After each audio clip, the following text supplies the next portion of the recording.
𝗪𝗁𝗪𝗀.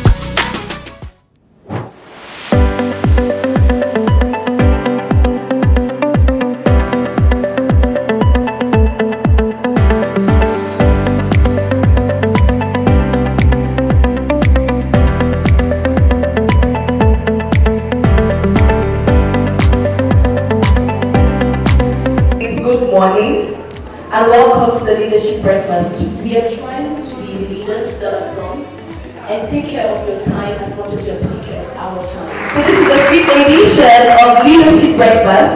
Started like a dream and now it's becoming a reality where we have people coming all over the country just to attend this, and hopefully one day we'll have people coming internationally just to attend this. Alright, with that said, let us make welcome the founder, the person who sought this out, who birthed this initiative, none other person but Mr. Silas Achu. Can we put our hands together for him?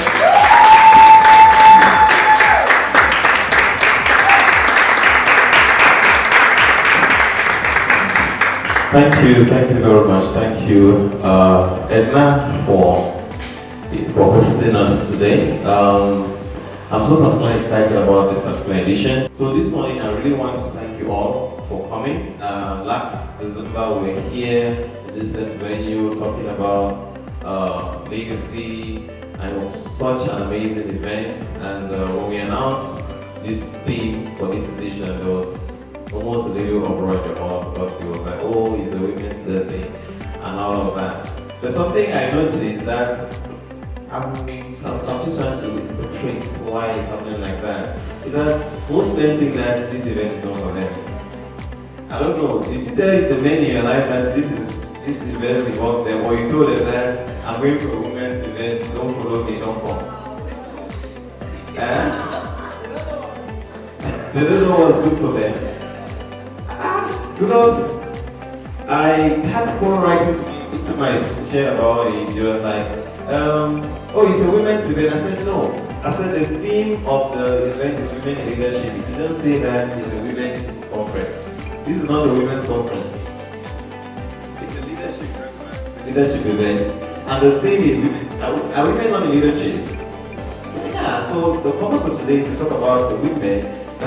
Are women leading only women? Yeah, so today we're here to talk about leadership, the role of women in shaping reality, because leaders shape reality. You know, leaders create environments, leaders create legacy, leaders create destiny. They shape destiny. And so, doesn't matter whether it's a man leading or it's a woman leading, it affects us all. That's why I'm very glad to have my brother here. You almost seem like a stranger in this land. but he's the right man. He took the right step. Very glad for my brother for making me here. Yes. You understood the assignment.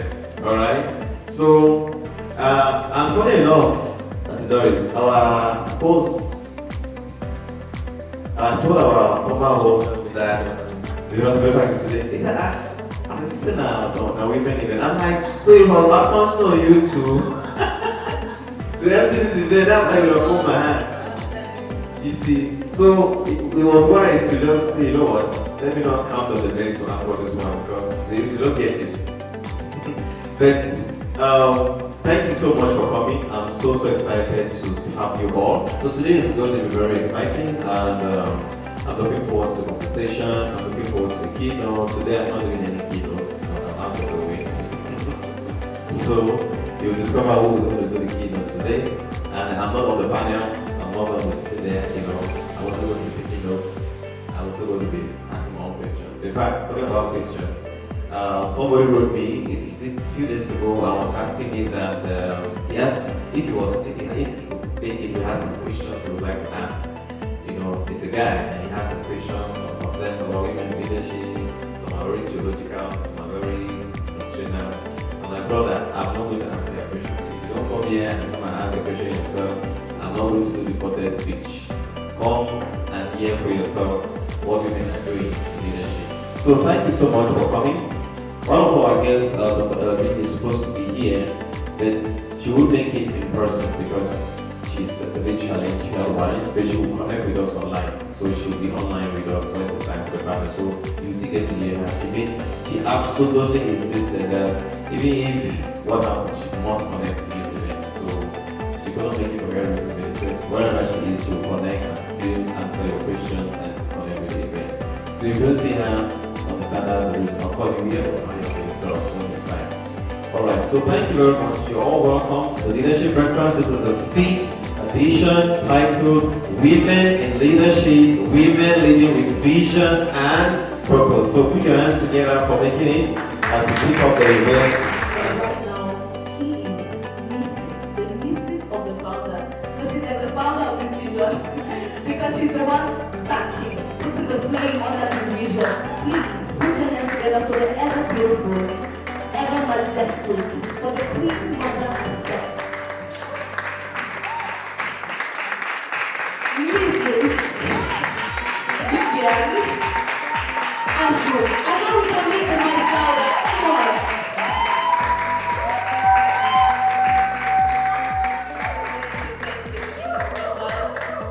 Thank you. I feel highly honored and highly blessed. Beautiful sis. God bless everyone. Women in leadership.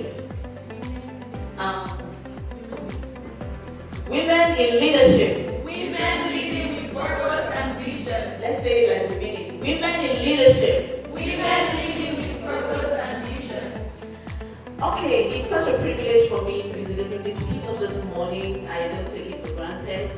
I want to appreciate 𝗪𝗏𝘀𝗵𝗏 that always been pushing us by fire, by force. Thank you for being part of our board of directors that pushes us to do the things that we are afraid to do. Thank you so much. I want to appreciate my husband, Pastor Silas. Thank you so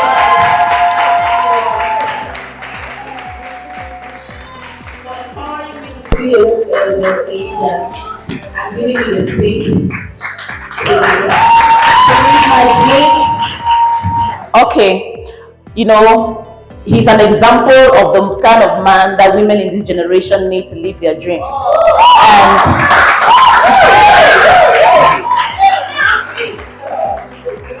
No, all of us will breathe today. All of us must breathe. Oxygen is everywhere. Okay. Like I said, it's a privilege for me to be delivering this keynote address on women in leadership. And whenever we mention women and leadership, a lot of things come up. Theological questions come up. Issues come up. Because for some reason, it's not been long that women were brought forth to the leadership table. In the days of old, women were not allowed to go to hunting. Women were not allowed to go to war. Women were not allowed to do certain things. A woman's place was literally in the kitchen. And in the bedroom and in the bathroom. She had just those places where she was represented. Women started fighting for women to be able to vote. Because even in our modern world, women were not allowed to vote. Their opinion was not sorted. Their opinion was not counted upon. Because for some reason, they were kept in a particular area that is the things that they could accomplish. Now, some women rose up and fought for women to be able to have the right to vote. For women to be able to have the right to do other things apart from marriage, kids, and kitchen. Now, we have come in a generation where a lot of women struggle to have children. A lot of women struggle with marriage. So if you don't marry and you don't have children, it's not as if your life is lost. So somebody might be telling me that, in the days of old, women were not this. Biblically, women were not this. No. God is raising powerful women. Even from the days of the Bible, Deborah was a powerful woman. And so we have examples of women that rose up to power. And today, we are empowering us to come to that place. Okay? Now, I'm going to talk about the unseen burden. The unseen burden. Women struggle with things that most of the average man will not understand. The average man might not comprehend. The average man does not even get the concept of it. That is why when we mention women and leadership, a lot of things come up because women have carried a certain burden. And that burden is unseen. We speak about it under the tables. We muster it in our hearts. We think about it on our beds. But we tend not to have the forums to have the conversation. And today I want us to talk about the unseen burden of women in leadership. Navigating the challenges of women in leadership. Now, women in leadership positions face unique challenges that can impact their careers, their families, and their personal well-being. If we say men in leadership, things just go normally because men were born for leadership. By their gender, by their build-up, men are wired. Society has accepted them as leaders. But when it comes to women in leadership, you see a woman struggling to rise in the ranks of leadership, to create impact in a particular sphere. She encounters unique challenges. I call them unique because some of the challenges are unique to this gender.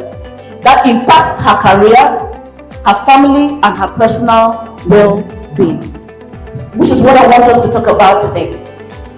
Now, I'm going to also talk about the double burden. I'll talk about the unseen burden, but that burden is doubled. Okay? The double burden of women in leadership refers to expectation that women will manage both their work and family responsibilities without sacrificing one for the other. Is it not women that take off time to go maternity leave? When it's time for somebody to pay the price for the family, it's always a woman. No matter how much she's built her career, no matter how far she has gone in her drive, in her pursuit, she still has to pay the price. Now, she now has the children, she now has the family or the husband that everybody has. Now she wants to pursue her career, she wants to pursue her dream, she wants to rise up in the ranks of leadership. We tell her that she has abandoned her family. So what do we want her to do? Women are always caught up in this place where at every point in time they must sacrifice something. Either they are sacrificing children and marriage for career, or they are sacrificing career, their leadership, their ability to impact society for family. And many women in their journey of leadership tend to lose out, to miss out, to sacrifice to a point where they lose themselves because society has said you must stay at home to take care of the children. Oh, if you're not married, you're not a successful woman. People have said that. Oh, every woman needs a head, they need a covering. Without a man, you're not covered. And they keep saying some of these things that puts a cap on women. So women are always torn between family and career. Many of us here, we are still young, maybe in school, growing, trying to find our bearing. Maybe you're married, maybe you're pursuing a career. But I tell you, at every point in time, the woman has to make this decision. At every point in time. It's a very difficult conversation to have. But as women that are, as a forum that is trying to push women to take their responsibility in leadership, to have a seat at the table, we must have this conversation. So that you don't be like our mothers who sacrificed their leadership because they had to have you and I. I remember my mom always wanted to be a nurse, and she never had did it. She always wanted to be a relationship counselor, actually. So I always say, because she didn't live her dream, God raised me to fulfill her dream. But it didn't have to be that way. She could have still grown up to be a mother and a nurse and a relationship counselor and a farmer. She could have done all of those things if we had a conversation, and society had helped women be able to know that we can manage all of that. Now I'm going to give us some interesting statistics, as we have this conversation. Pew Research Center in 2019 did a research that said 61% of women in executive leadership position, that means in companies, organizations, are childless compared to 37% of men in the same position. Do you see how when a woman decides that she wants to rise, she tends to pay a price even for the things that she really desires? So most women, when they want to grow, like I really want to become something, most of them tend not to have kids, because going to sit down and have a kid will mean that they might miss out on the promotion and a fellow man will take it, or a lot of things is going to happen. So 61% of women who are CFOs, CEOs, CMOs, human resource managers in the ranks of society or leading big organizations and NGOs, 61% of them tend not to have kids. And they don't know. Some just think that I prefer this more than this. They don't know that it's a whole conditioning that's going on because of the society that we are in and the laws that have been put in place. The same Pew Research Centers did another research in 2019 that says 43% of women in leadership positions report having to make career sacrifices due to family responsibilities compared to 28% of men. When it comes to the family, if the family has to move, who sacrifices their job more? Yes, say it well. Yes.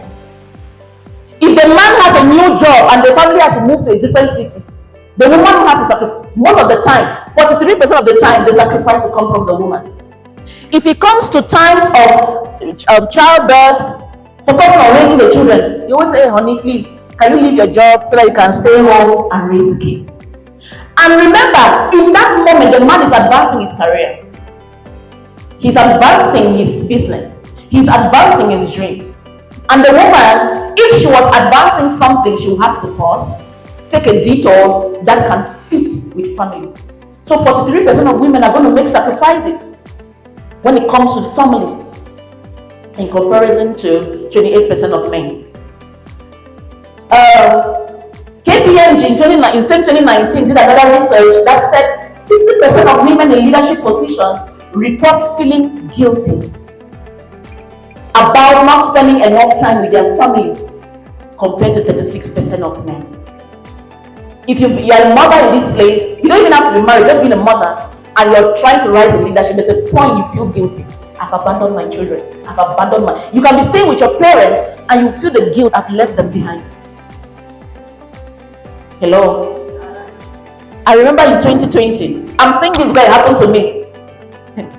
I had to leave my job in 2020. Why? Yes, I needed to have a baby. And having a baby for me was not easy like for other women, like it was for other women. I struggled to have a baby, and so in 2020, when it came down to it, I had to leave my job to focus on having a baby. And for 4 years, I didn't have a job. For 4 years, I was home, giving birth, breastfeeding, taking care of the family. I only went back to work in 2024. To tell you that I'm not saying that this is bad or good. Remember, we're just giving statistics. And we're having a conversation around it. So people should not feel bad. Especially the men in the room, please don't feel bad. It's a conversation that we're going to have. And there are women that have come to this place and they said, I cannot leave my job. Why can't you leave your own job? Why wasn't it me that would leave mine? You're advancing in your career. Look at where I am. But we face guilt in our families.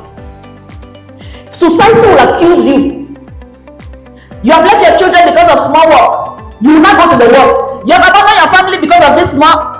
You now go to the family. You people should stand in one place, let women breathe. Yes. Every time a woman focuses her attention on either one of these two, she has an accusation.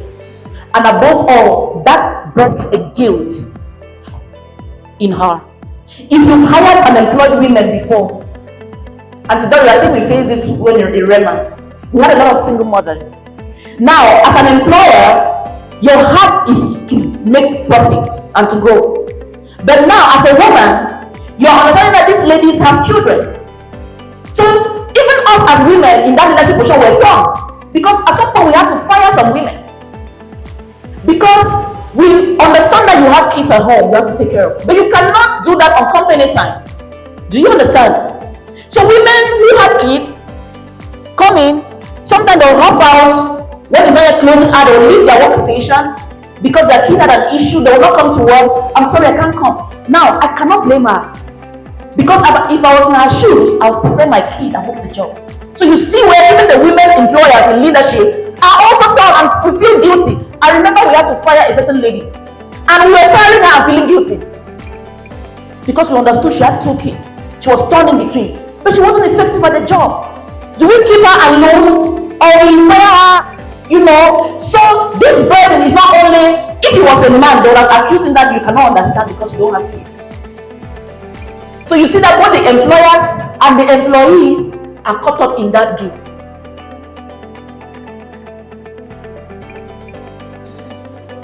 Now there is a leadership gap. There is a leadership gap.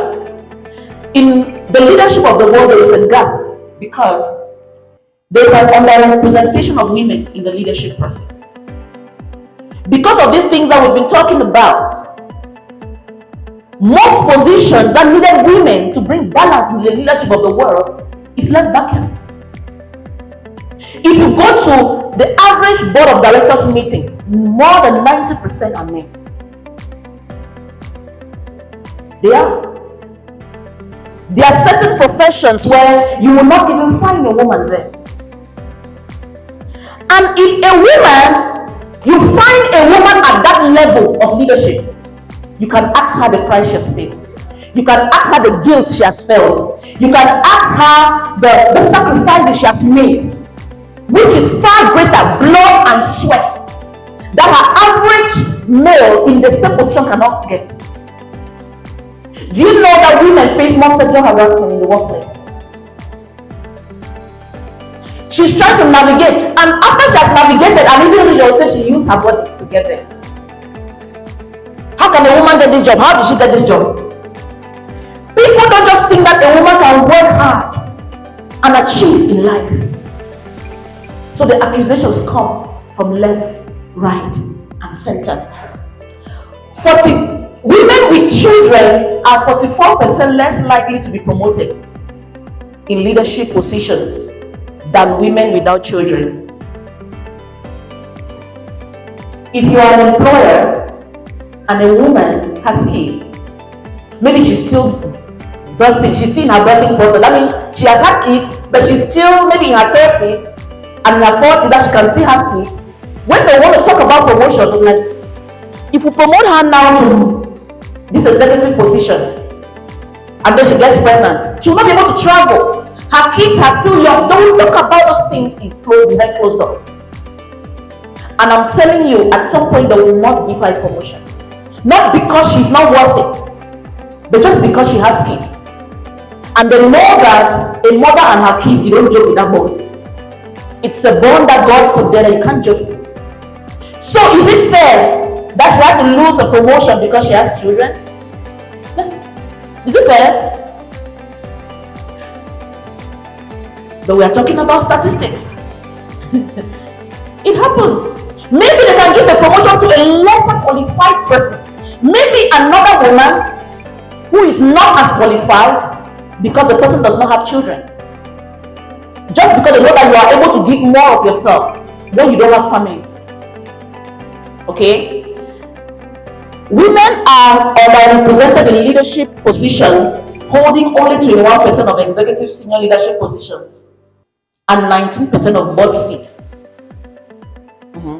Board seats. When it comes to leadership position, the representation is so low, 21%. Go to any industry. In fact, the only industry where you have more women than men is in women-related industries. Unless it concerns women empowerment and Department of Women Affairs, you're not going to have as much women. So they're just giving us women, take your things and handle it. That is why even today to have men come to a women's program, it's a Herculean task. But the other general programs we've been coming, men have been coming, men have been represented. What if men just said, women are having a program, let's support them? Even if the program was a women's program, let's just support. Are you seeing that unconsciously, subconsciously, men tend to draw back from anything that has to do with women? They feel like when it comes to women's stuff, let's leave it for the women. But when it comes to general programs, women are supposed to be there with the men. All of us are supposed to be there. So the underrepresentation is huge. Next slide. The family penalty. The family penalty refers to the negative impact that family responsibilities can have on a woman's career. We've begun having conversation about that already. The women face a lot of negative consequences that their family responsibilities has on their career. Like I said, if they call you now that your baby has temperature, even if they said it was a mistake, it was a prank call, you're already, the woman is out of this place already. She will not even process whether the women leadership program is going how. Maybe it is me that is standing here. Immediately you tell me that, if they tell me that my daughter is sick, I will lose my train of thought. I can just hand this microphone to somebody else and I'll start going. I remember one day our baby put beans in her nostrils. We've discovered a fat, huge beans inside her nose. We didn't know whether we should use something to remove it or whether if we touch it will go inside. Immediately we just wondered how we're going. On our way, I was walking with him. I discovered I could not look at the traffic. I could not look at the cars. I'm entering the road without the sense of look left, look right, look left again. All that lesson went out the window. Then he told me, please calm down, calm down. I said, I'm not, that's your statement like offending me. It's as if you don't like this baby as much as me. How can you be asking me to calm down? I have to get to the hospital fast. Then I told him, let's take a taxi, drop at the Moki garage, take another taxi, let's be going. Let's not be struggling to take the full way. I wasn't reasoning at that point. I wanted to get to the hospital as fast as possible. We got to the hospital. They said, go to the, if you've been to regional hospital, you will lose your cold. There's an emergency. And they give us a list. Go to the pharmacy. Go and buy this, buy that, buy that. I'm like, in the emergency room, you're supposed to use what you have before you bill me. No, we go to the pharmacy. You go to the pharmacy. They say, come here to check if the medication is there. When it is there, you go there to pay. When you pay, you come back here and take the medication. I was like a mad woman inside the pharmacy hall, screaming and shouting at the hospital, and the directors were not there. Why? But my husband was very calm. And in my mind, I felt like you don't love this child as much as me. I don't think that you really like this child as much as me. It's just to tell you that women have that emotional connection to family. That when it comes to family, they lose a sense of reason. Everything falls to the ground when it comes to their family. And let me tell you, about your career, it impacts our careers. Women are 2.5%, 2.5 times more likely to take time off work to care for family member than men. Her mother is sick, her father is not okay, all of those things, her children, even if they tell her that her husband is sick, they won't know how his work or him that is sick. She will run from her own work to go and check how the husband is doing in his own job. Can you imagine that? The person that is sick is in the office working. But if she hears that he is sick, she will leave her own job to go and check if he is fine in his own job. Women, this is how we are designed. And so it imparts our careers and our ability to grow into higher levels of leadership. Remember, I'm saying that this is neither good nor bad. It's statistics. So we're going to have a conversation. How do we break the mold? After all this green conversation that we had, where you keep paying the price. I didn't even speak about the fact that our bodies change. This is not how it was when the my bride price. I was not like this. I was very sexy, very slim, portable.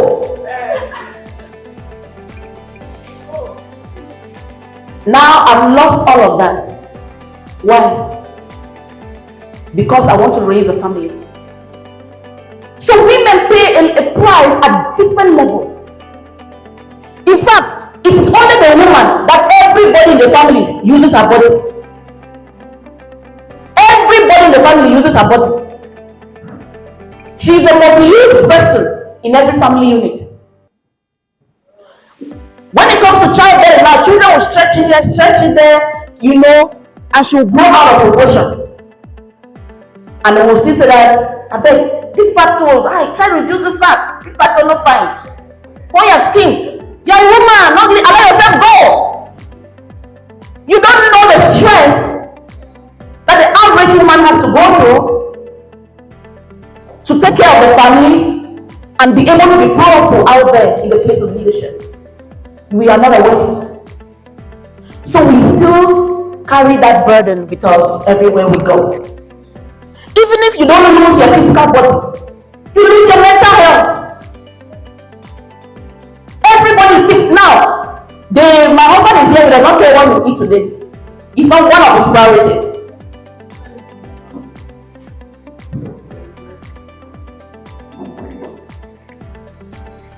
It does not concern him one bit. But both of us are coming to a program, right? Both of us are organizing a program. I am giving the keynote address in the program. I have to get up in the morning and make sure that my family has done morning duties. Everybody has done their job. I have to make sure that he has taken his bath and he has the dress he has to wear. Both of us are coming for the program. I have to make sure that before you are leaving the program, he has the food to eat. So our mental health is messed up. Sometimes you sleep shorter hours a night because the babies, when they need attention, they will come to you as a mother. Even if the father wants to provide attention, sometimes they don't want that one. They want your own. So how do we break the mold, women? How do we move from this point that we just had this conversation? For us to break this mold, first we need men who understand how to handle powerful women.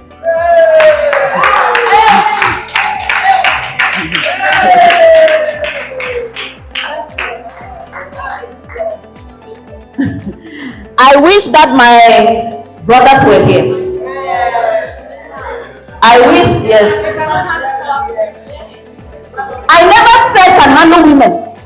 Powerful women. Because society has taught us that if you go to school too much, you not have a husband. If you work too hard, you build a school, you open a bank, you open a business, you have a car, you cannot have a man in your life. And they have taught women to dim their lives so that men can accept them. Why will we not be underrepresented on the leadership table? We have women that have said, I will only go to school when I meet my husband. I will only work this money when I marry. And they are getting old and aging, and their life is passing them by. I've even seen women that buy land, build hostels, and hide it. There are many women who can afford cars, but they will not buy it. Because if she buys a car, she has left the pool of marriageable women. She is not our problem. It is the men that cannot handle a powerful woman that are the problem. And society is gradually raising men to dim the light of women rather than expanding the brightness of their own light. Men in the building and women, listen to me. If a man cannot match your power, not even match, if you cannot outpower your power, he is not yours. If a man sees you and you are too much for him, let him move. Let him move. We are tired of having women dimming their light so that a man can feel like he's shining. We need men, listen, men in the room. If you see a woman that is powerful, double your own power. And let me tell you something, women. All of us carry the power to push a man to make himself powerful. Yes. When you dim your light, you are doing any man in your life a disservice. When a man truly loves you and wants to be with you, he is going to go extra to build himself to be the man that can handle the power you carry. So anytime a man tells you that you cannot open that business, you cannot live your dream, you cannot do that job, uncle, the door is open. Let me tell you, my mom is an example. She always tells me, and I'll quote her everywhere I go because she's a motivation to me. She told me that I had a very happy marriage. You grew up seeing your father treating me very well, but I'm in my 60s and I'm not fulfilled. Yes, she had 6 kids, so she was fruitful. She had everything that they say makes a woman, a caring husband, loving children who are very intelligent. She's now having grandkids, and she can still tell you that I'm not happy. Yes. My dad too was not knowledgeable. He was like a regular man. He loved my mother, but like society says, she has to stay home to raise a family, and she gave up on her leadership. She gave up on her dreams.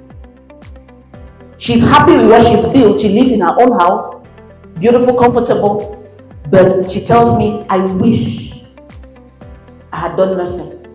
I wish I had gone into fashion design. She still does tailoring at home, tailoring dresses at home. She doesn't tailor people's dresses, she does patch in the house for us.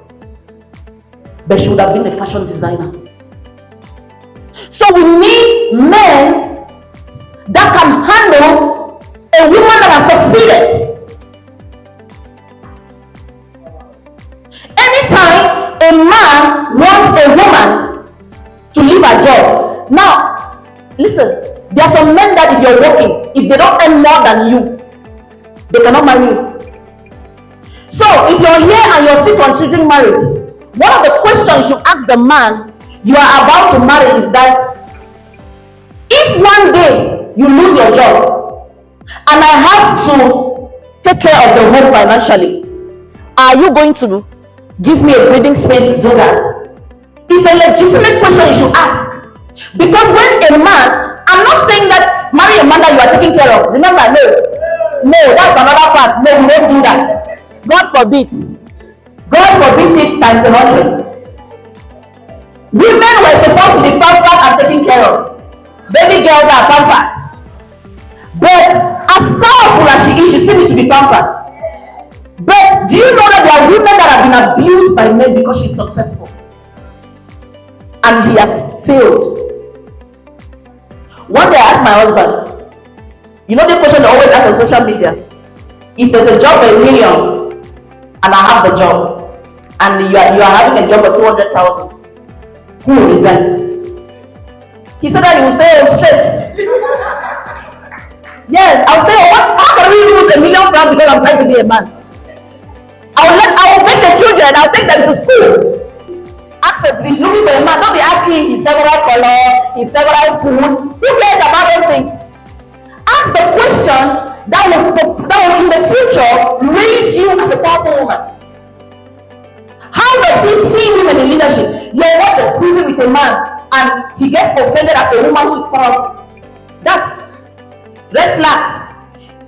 He's telling you how you treat you the day you become powerful. So you need to ask those questions.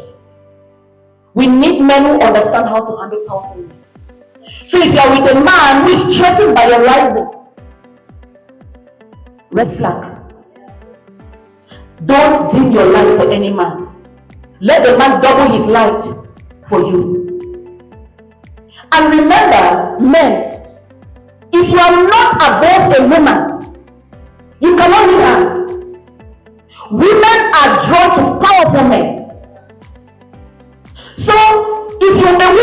allow your woman to be powerful, you yourself will double your power because you'll not be able to handle her if you yourself are not powerful.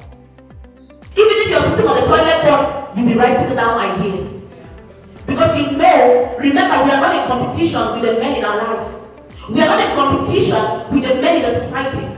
As a woman, you're charting your own path. It doesn't have to be like mine. It doesn't have to be like Edna's or 𝗏𝗏𝗧𝗏. No. Chart your own course, but just make sure that you're rising in your leadership. You're growing in your leadership. What are some of the solutions that society can give? That we can come up with some solutions that will help more women rise in leadership. The last point I spoke about had to do with you. This solution is us. One of the first things is to create flexible work arrangements in your business places. If you have a business, you have a company, you have an office, you have to create an environment in which women that have families or kids can thrive. Okay? This is not to say that you should compromise organizational culture and work. No, I'm saying that make an environment where flexible work arrangements. You cannot say a woman should work from 7 a.m. to 9 p.m. Okay? There's an arrangement to know, oh, this woman has a child, this one got married. What are the arrangements that can work for the women in this culture? I heard of a company, of an office, I was doing the research. They give their staff a special leave, apart from their regular leave. A special leave just for family. And the man said he was thinking about how to promote family. Because when people had happy families, they were happier at work. So he gave a special break. Everybody was supposed to take it, married, single, whoever. That break, that leave is especially for you to spend time with your family. The other leave, you can do anything you want to do with it. But they want every person to have a connection with family that matters. Those are some of the examples. You have to make sure that your staff are doing well at home. The next is mentorship programs. We need to organize now. Programs like this are kind of mentorship programs where you get to listen to other people, you get to have people that have gone ahead of you, people that have experienced certain things, be able to pour into you. We should not sit back. You might be sitting here and God has laid a mentorship program in your heart to help women navigate this. Please come up with those programs. Come up with those projects. That's able to mentor women or men or whoever they are to be able to rise up in their leadership. Especially women. We need a lot of mentors for women. Women are going through a lot. Like I said, there's a lot of mental stress they're going through. And they need a lot of mentoring. Thank you for coming to the breakfast because it's also a mentoring opportunity. Networking opportunities. Same. Don't leave this place without talking to somebody. You might speak to somebody today and they open the next door for your next level. Don't just carry your bag after church. Go home. No. When church closes, give yourself 1 hour after church. Just give yourself, if church closes at 12, tell yourself, I'll leave church at 1. Network everywhere you go. You might be sitting here with a man and that man ends up being the man in your life. You never know. So, and thank God that the men are listening to the thing that you're listening to also.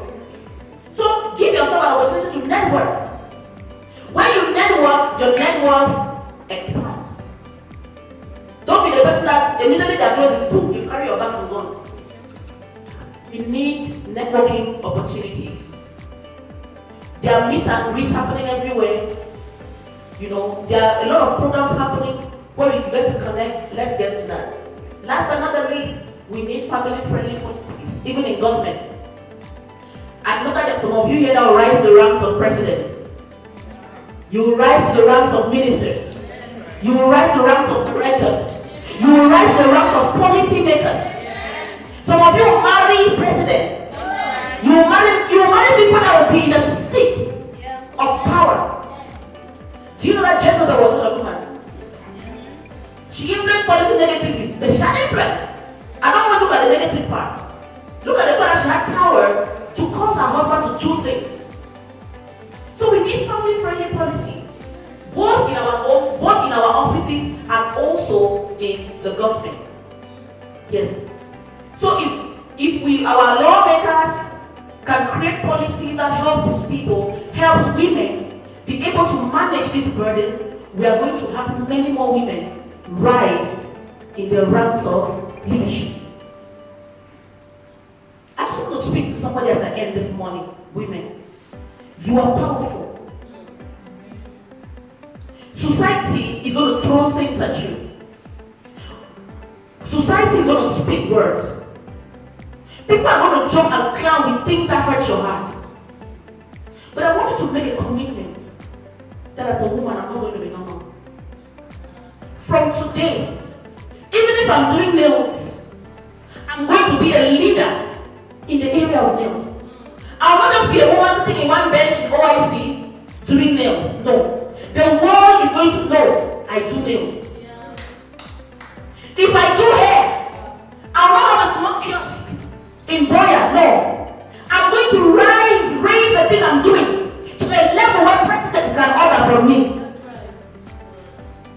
Don't be satisfied with being small. Because the world has a place for those who fight, for those who refuse to be small.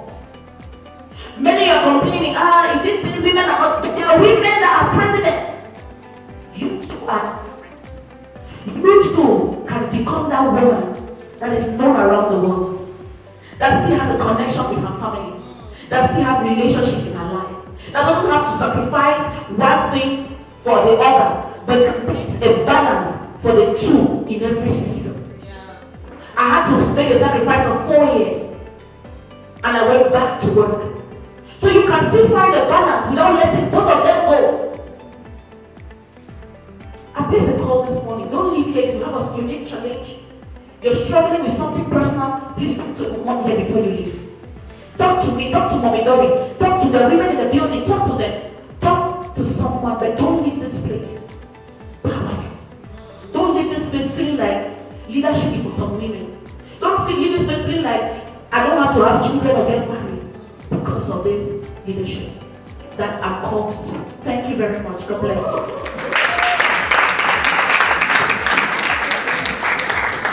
I know we can just love it all, so we just rise and give an ovation for her. Please, let's put us together.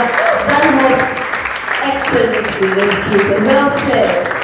Well said. Thank you. Let's have a lovely seat. Yeah. Between her menses and the childbirth that cracked her pelvis, from the classroom to the office, whether running a home or running a family, woman always fixes. She nurtures, she raises, she's always of service. In fact, 𝗂𝗏𝗱𝗲𝗍. 𝗂𝗏𝗱𝗲𝗍. People are a little bit too cold from here. Yeah? I don't know whether people can make some noise. We need to put our hands together once more for tonight because one of the crazy. Okay, so I'm going to do something a little bit more interactive. I'm going to give some lines and you say, if you're a woman in the house, I want you to scream yes. Yes! Yes. Yes! See the power in here. Yes! Feel the glory in the air. Yes! Women everywhere. Yes! Your time to shine is now. Yes! We hope you are aware that you are ready. And starting from here, we will all get there. Show up in every sphere. In all settings, be there. Brightening up the atmosphere and letting your voice be heard. So come on the Bayam the women teachers, the women lawyers and activists, administrators, farmers, soldiers and athletes, all women, from agriculture and technology to construction and industry, entertainment, innovation, you are the heroines that light up the world. Leading with your courage and dreaming with your heart. Who knows how far you go? So assume your position. It's time to take action in building our nation. And if you're around the house, I want you to scream, yes!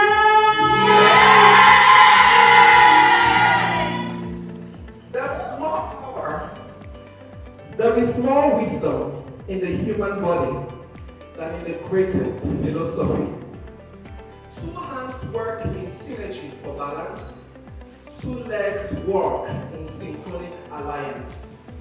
One body, different organs, each with its mission, unique slogan, working together in unison, each at its pace, from its own place. We all wear different hats, but we are all in the same boat. Many hands, one mind, but none of us is as smart as all of us. Yet identity could be a prison, if defined by the tragedy of our history and not the glory of our destiny. For an eye will only make the whole world blind. Your imperfections are perfect and perfectly perfected by others. One social architecture, many visions, we are all connected. All are needed. Yesterday I was clever. I wanted to change the world. Today I am wise. I am willing to change myself. So do not let the pain define you. Let it rather refine you. Accept the finite hurt, but never lose infinite hope. For hope looks past the visible into the invisible. Feels through the tangible into the intangible. It races towards the irreversible and the seemingly indestructible, then achieves the impossible and redefines possible. Nothing is infallible, no plan invincible, not every ill preventable, and not every mess reversible. But nothing is impossible. Together we are unstoppable. When I love for each other it is unsearchable, and our creativity and passion inexhaustible. Let's all be credible, and all the women audible. Because when women unite, no height is unreachable. In Jesus' name. Thank you so much. It's always an honor. Wow. I think the women in the house should just give yourselves one round of applause. I mean, just one more round of applause. It's incredible. I have to really say, Auntie Maya, it's always a blessing. It's always a blessing. You just blessed us. And when you watch that video over and over, we did it with Steven and watch it over and over. So yes, I'm a _he, yeah. So you can call me that. So thank you so much. I'm really appreciative of this opportunity. And I want to do a spoken word that I call 19. And I did the spoken word already in 2020, and I think that it is for basically all women who are building. And I know that it can be hard to build.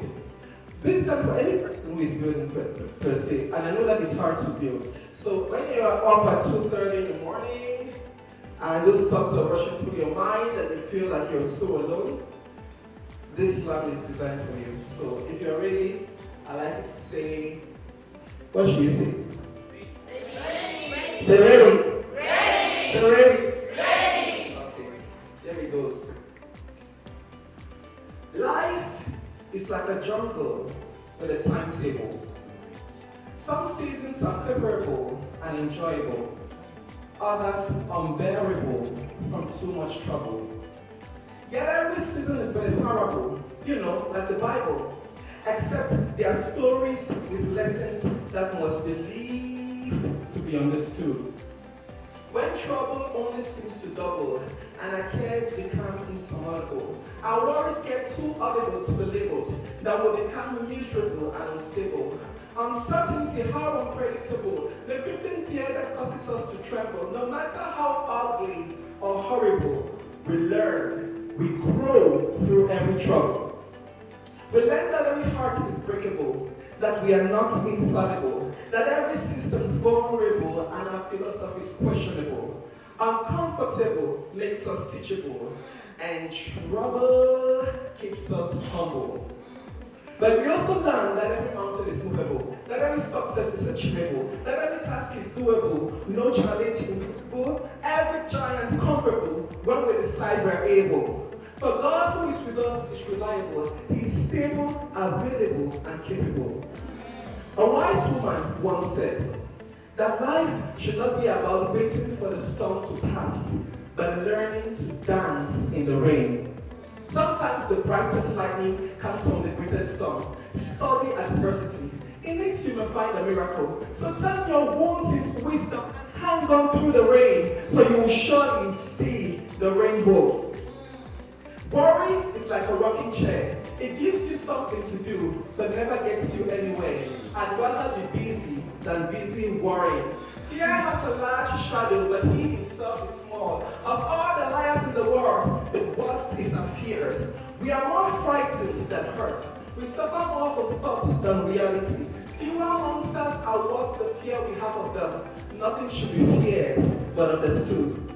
So laugh, and laugh loud, for laughter is poison to fear.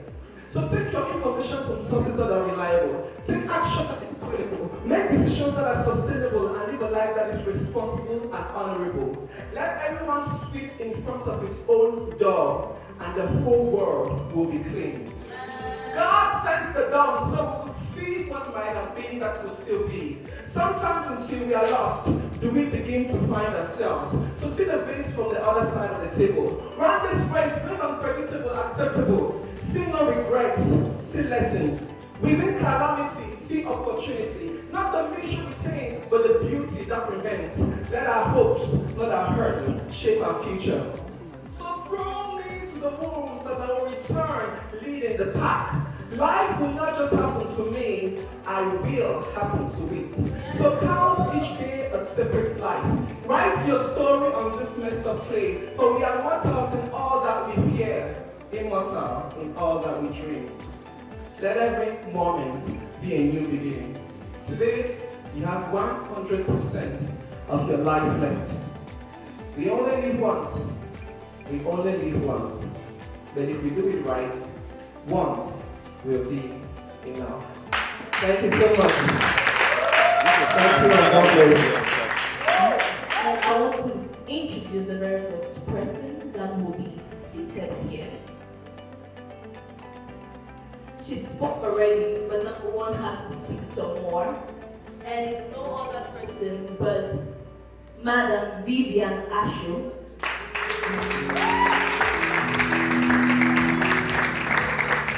She is dedicated to transforming life through personal development, relationship mentoring, and community development. She is so passionate in building relationships. She is the founder of a Thriving Circle. She is the director of Thriving Relationships. She is vice coordinator of the First Ladies in 𝗏𝗏. She is also in leadership role in Better Atlanta, Cameroon. If you know it, can you just put your hands together? And second seat, we have another amazing leader, an amazing visionary, an amazing woman in the house. She is the founder of Royalty World. She is also a consultant of Leaf from the Heart. She is the national coordinator of 𝗪𝗫𝗫 Foundation. She is the co-founder of Reno Cameroon. I thought some people already know what I'm talking about. She has expertise in communication, community transformation. She is in women's empowerment, in leadership development, and social enterprise. No other person than Madam Doris.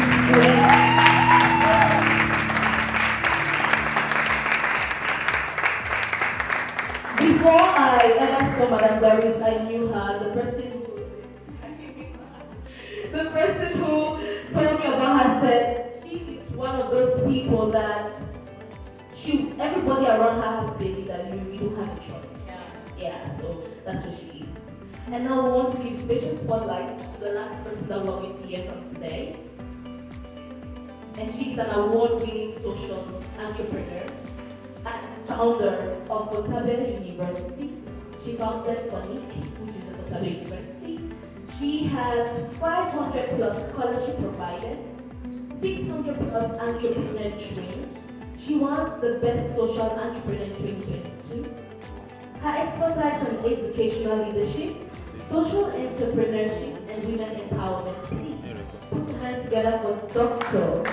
𝗘𝗶𝗱𝗏𝗏.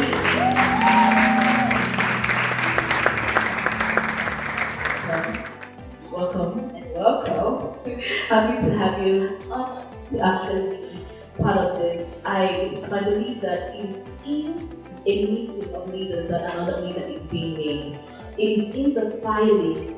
I think the book of Proverbs says it's in the league of wise men that another wise person can be made. So just being here is such an opportunity, and I'm so happy. So I just want to ask each of you, based on the profile I just read, you have multiple initiatives, focus on different aspects of the community transformation. What was that defining moment that led you to pursue your current path? And I'm asking this question for the young girl, the young lady that is so dynamic, called to so many things, but that doesn't know how to actually align. And so what was the defining moment for you that said, okay, this is the path that I want to follow? Hello. Hello. Come on, powerful women, make some noise.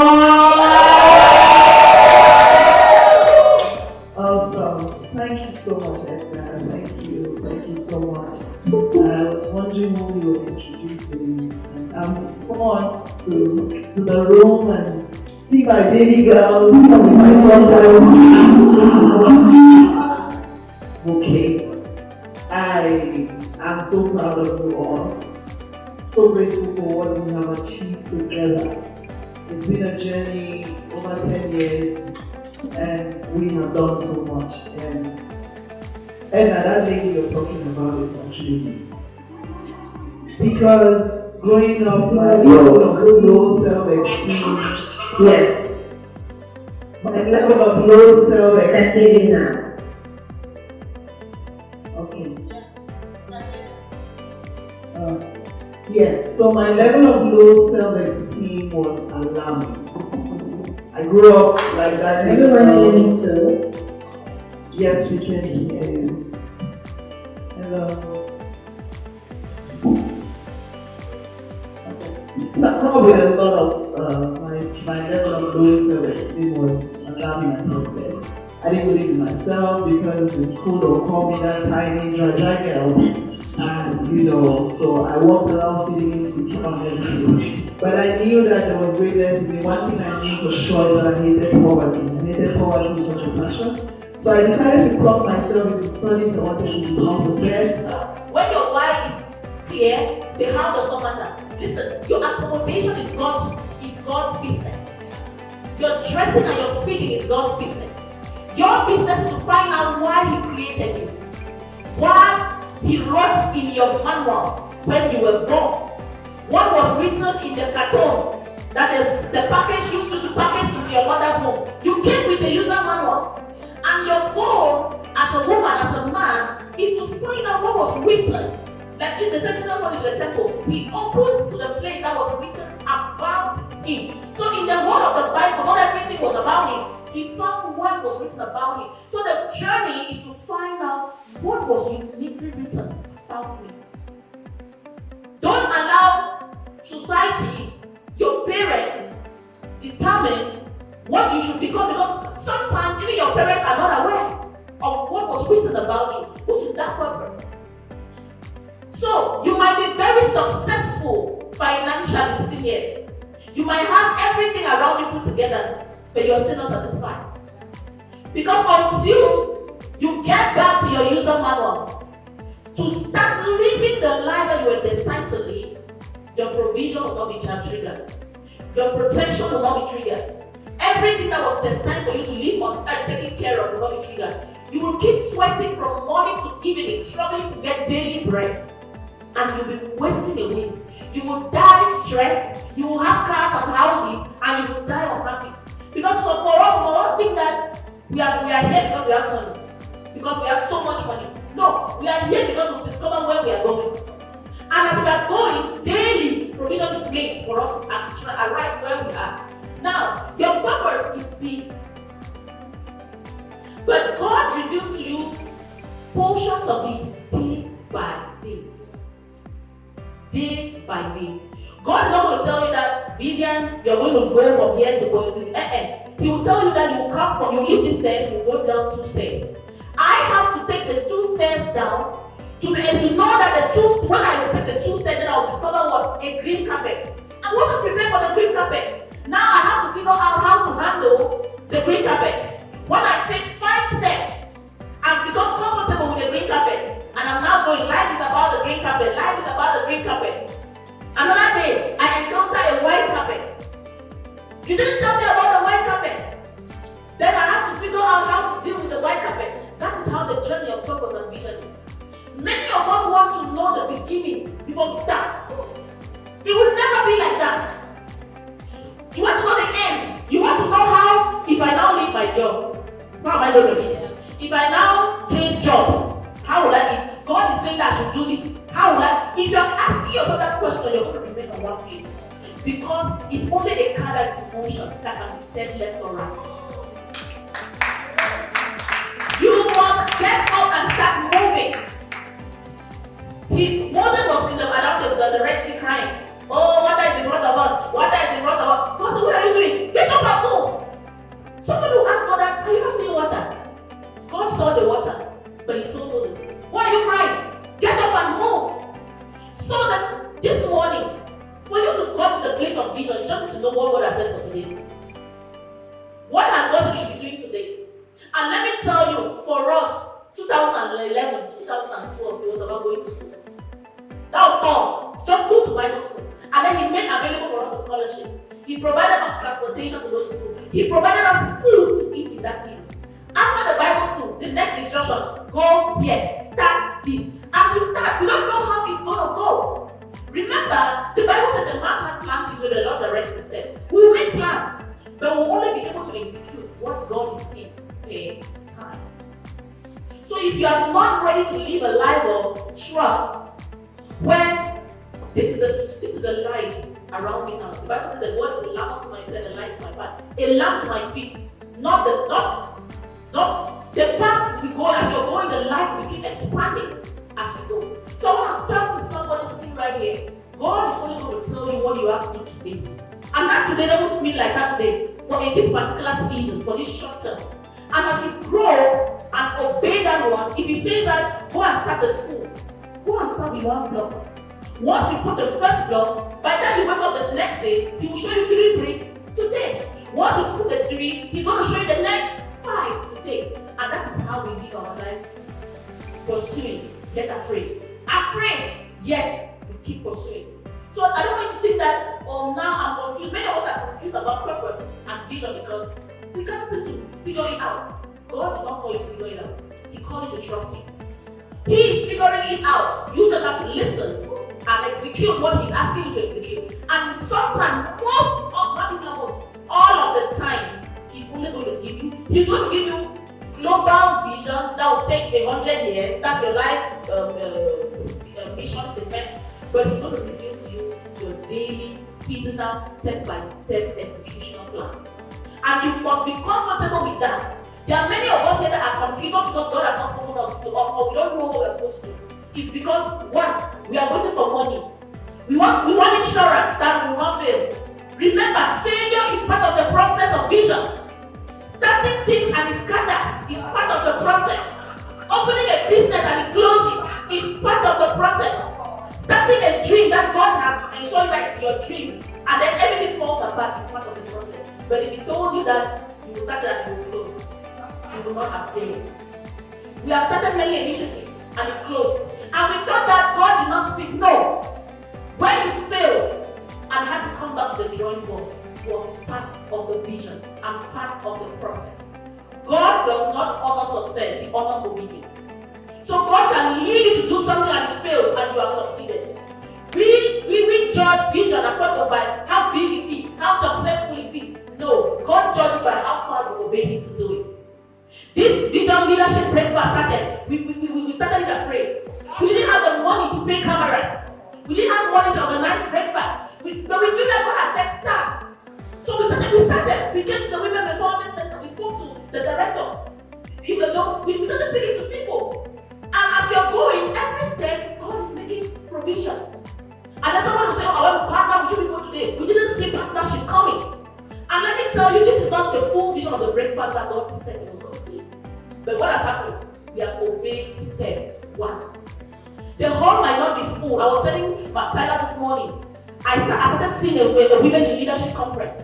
When I came in, I'm like, I feel we need to have I'm seeing a big women in leadership convention. You know, now that is not bursting dreams in my heart. Now, how that is going to be not my business.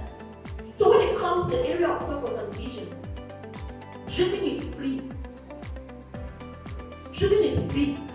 Execution will cost you. It will cost you even when you fail. I want you to know that that's part of the success journey. And don't be afraid to fail in the purpose of the journey of purpose. I thought we'll have more than that.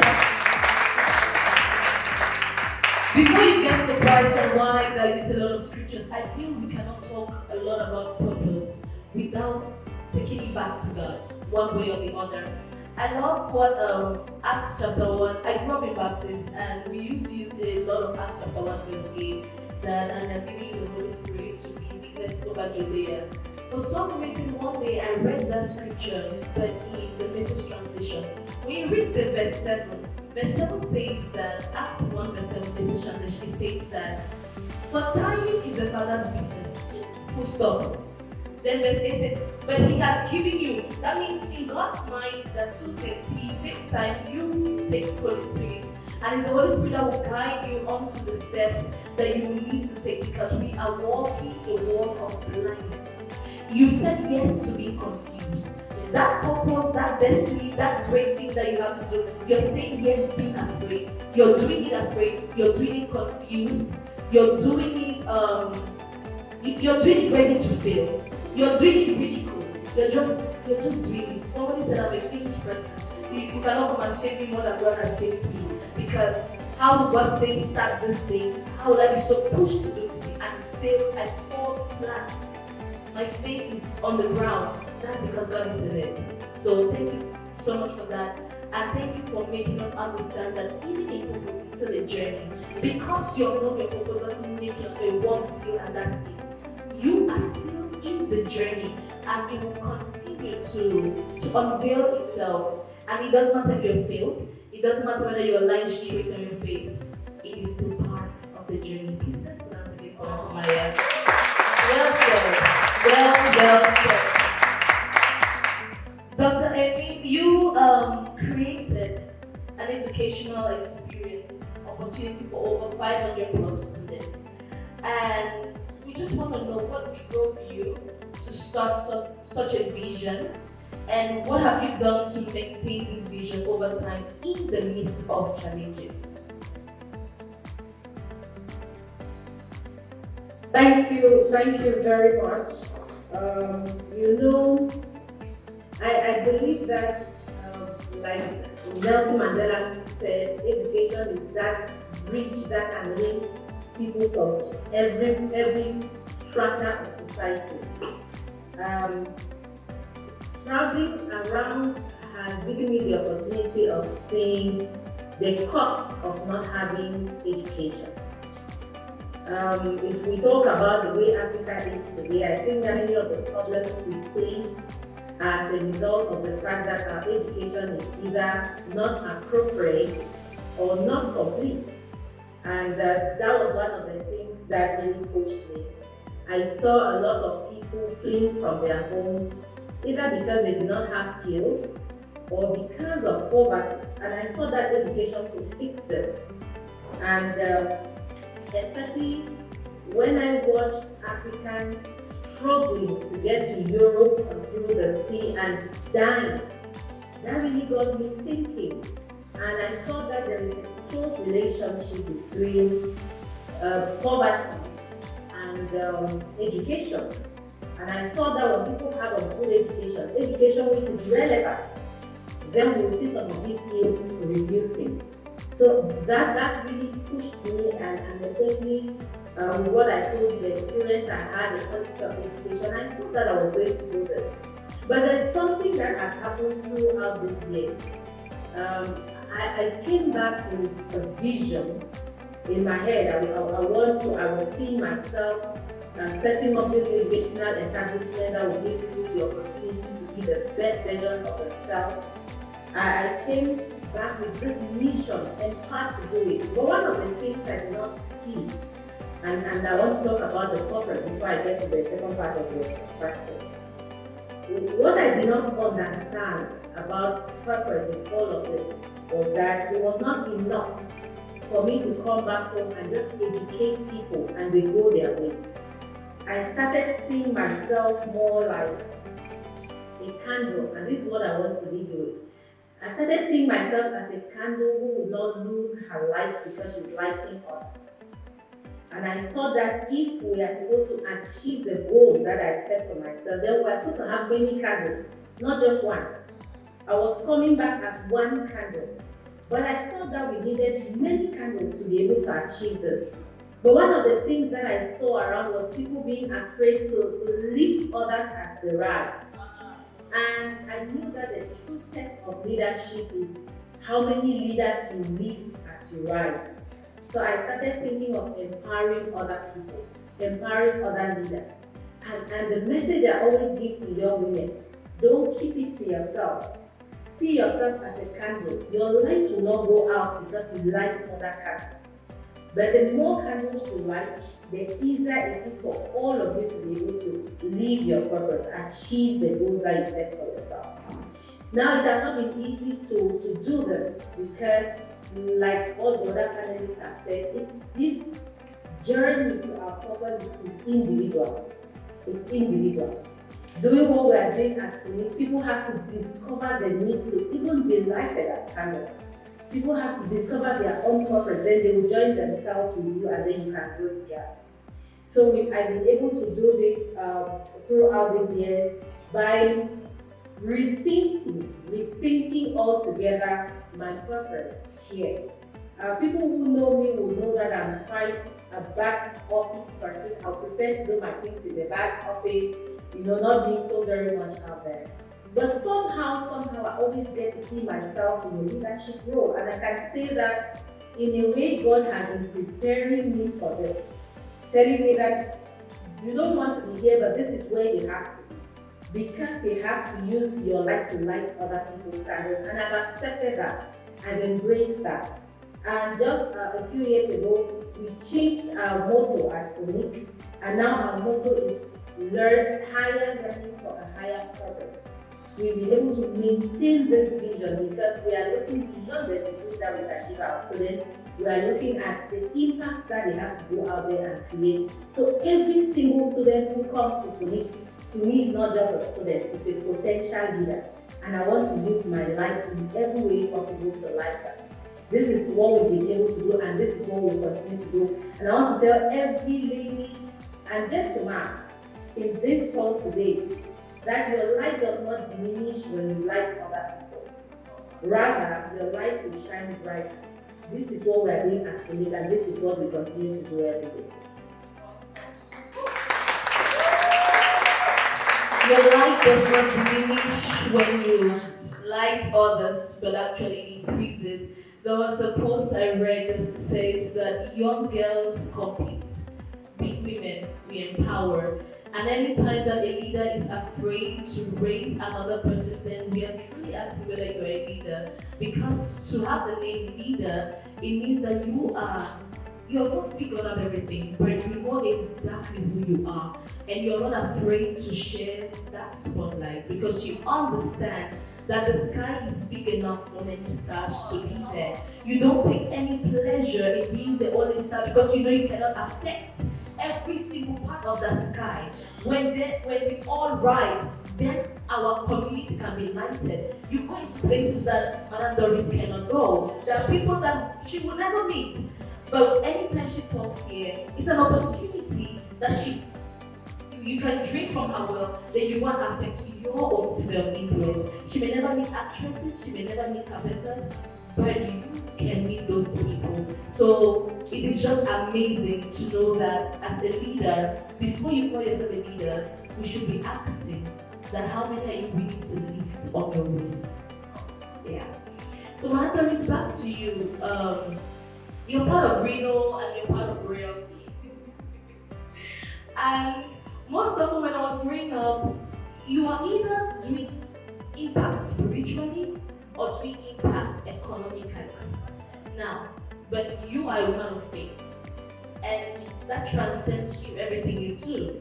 How do you merge these two? Because I'm sure we have people here who have strong faith and believe in God, and whatever you believe in, and that don't want to, you know how they always say sometimes that, okay, if you want to succeed, when you put that Jesus thing down, put down, yes. And then some other people are like, if you also want to be a businessman, I don't know how the church will see me. I don't know how I'm going to be able to, how do you harmonize those two while still bringing community impact, or while still doing your community holistic impact that you'll be able to achieve over time? That's your last thing. Yes, I'm so proud today to be this one and have my ever first employee who is in a foreign business. I'm just so please honor her. She was there in the times when she has never seen what she built, right? What is existing now, you've not seen that built. In the time when nobody saw you, when you didn't even have a salary, all you had was just people who couldn't afford food, right? So that is an expression of my gratitude. I just want to thank you so much for believing in me and seeing what nobody was seeing. We didn't have an office. It was on my dining table. So thank you so much for being here today. It really means a lot to me. Thank you. Yes. So to answer your question, I came for impact. We started the breakfast, me and Pastor Silas, and we'll sit after church on Sunday, and we were just there dreaming, talking about things, dreaming, and nothing is happening. And I knew that God had called me to become spiritual. I understood that I didn't have to be behind the pulpit. It was my place ministry. And that was very strange at the time, because anybody that felt that they think that God is calling me at the time in Boya, it was the time for GOs. GOs were arising. It was the arising of that people. It was the rise of the GO. In 2013, 2014, that time everybody was Papa, Mama, and all of that. But we understood that there was something beyond that. And I'm glad that I came and I met them who also were understanding that I'm trying to point you here. I went to several Bible schools, but I realized after a while I could not stay there, because the only inclination was, even in the church where I was, they would joke me that God is saying, go out to your own church. But I understood back, the story. And I understood that God was not really calling me to go and stand behind the pulpit, right? I needed to be in the marketplace. So it was a very big challenge. My calling was to inspire people to become agents of change, to become transformation agents, to raise nation builders. And how do you do this? This is not any career. When you ask me, who are you? I don't even know what to say. Because it's not the normal career titles. I don't even up to now, I don't even know who I am. I'm not a doctor, I'm not an accountant, so who am I? I just say I'm a community transformation leader. So I started that and then built 𝗪𝘁𝗻𝗄, and we started inspiring people. We had the 𝗪𝘁𝗻 business breakfast, we had several leadership platforms, we did 𝗘𝗂𝗋, Transformation Leadership Academy, and we inspired and impacted young people. And we were growing, and I had a group of young women that I was mentoring as well. Every week we would come together, just inspiring them to look beyond the fact that they were single mothers, to do something for themselves.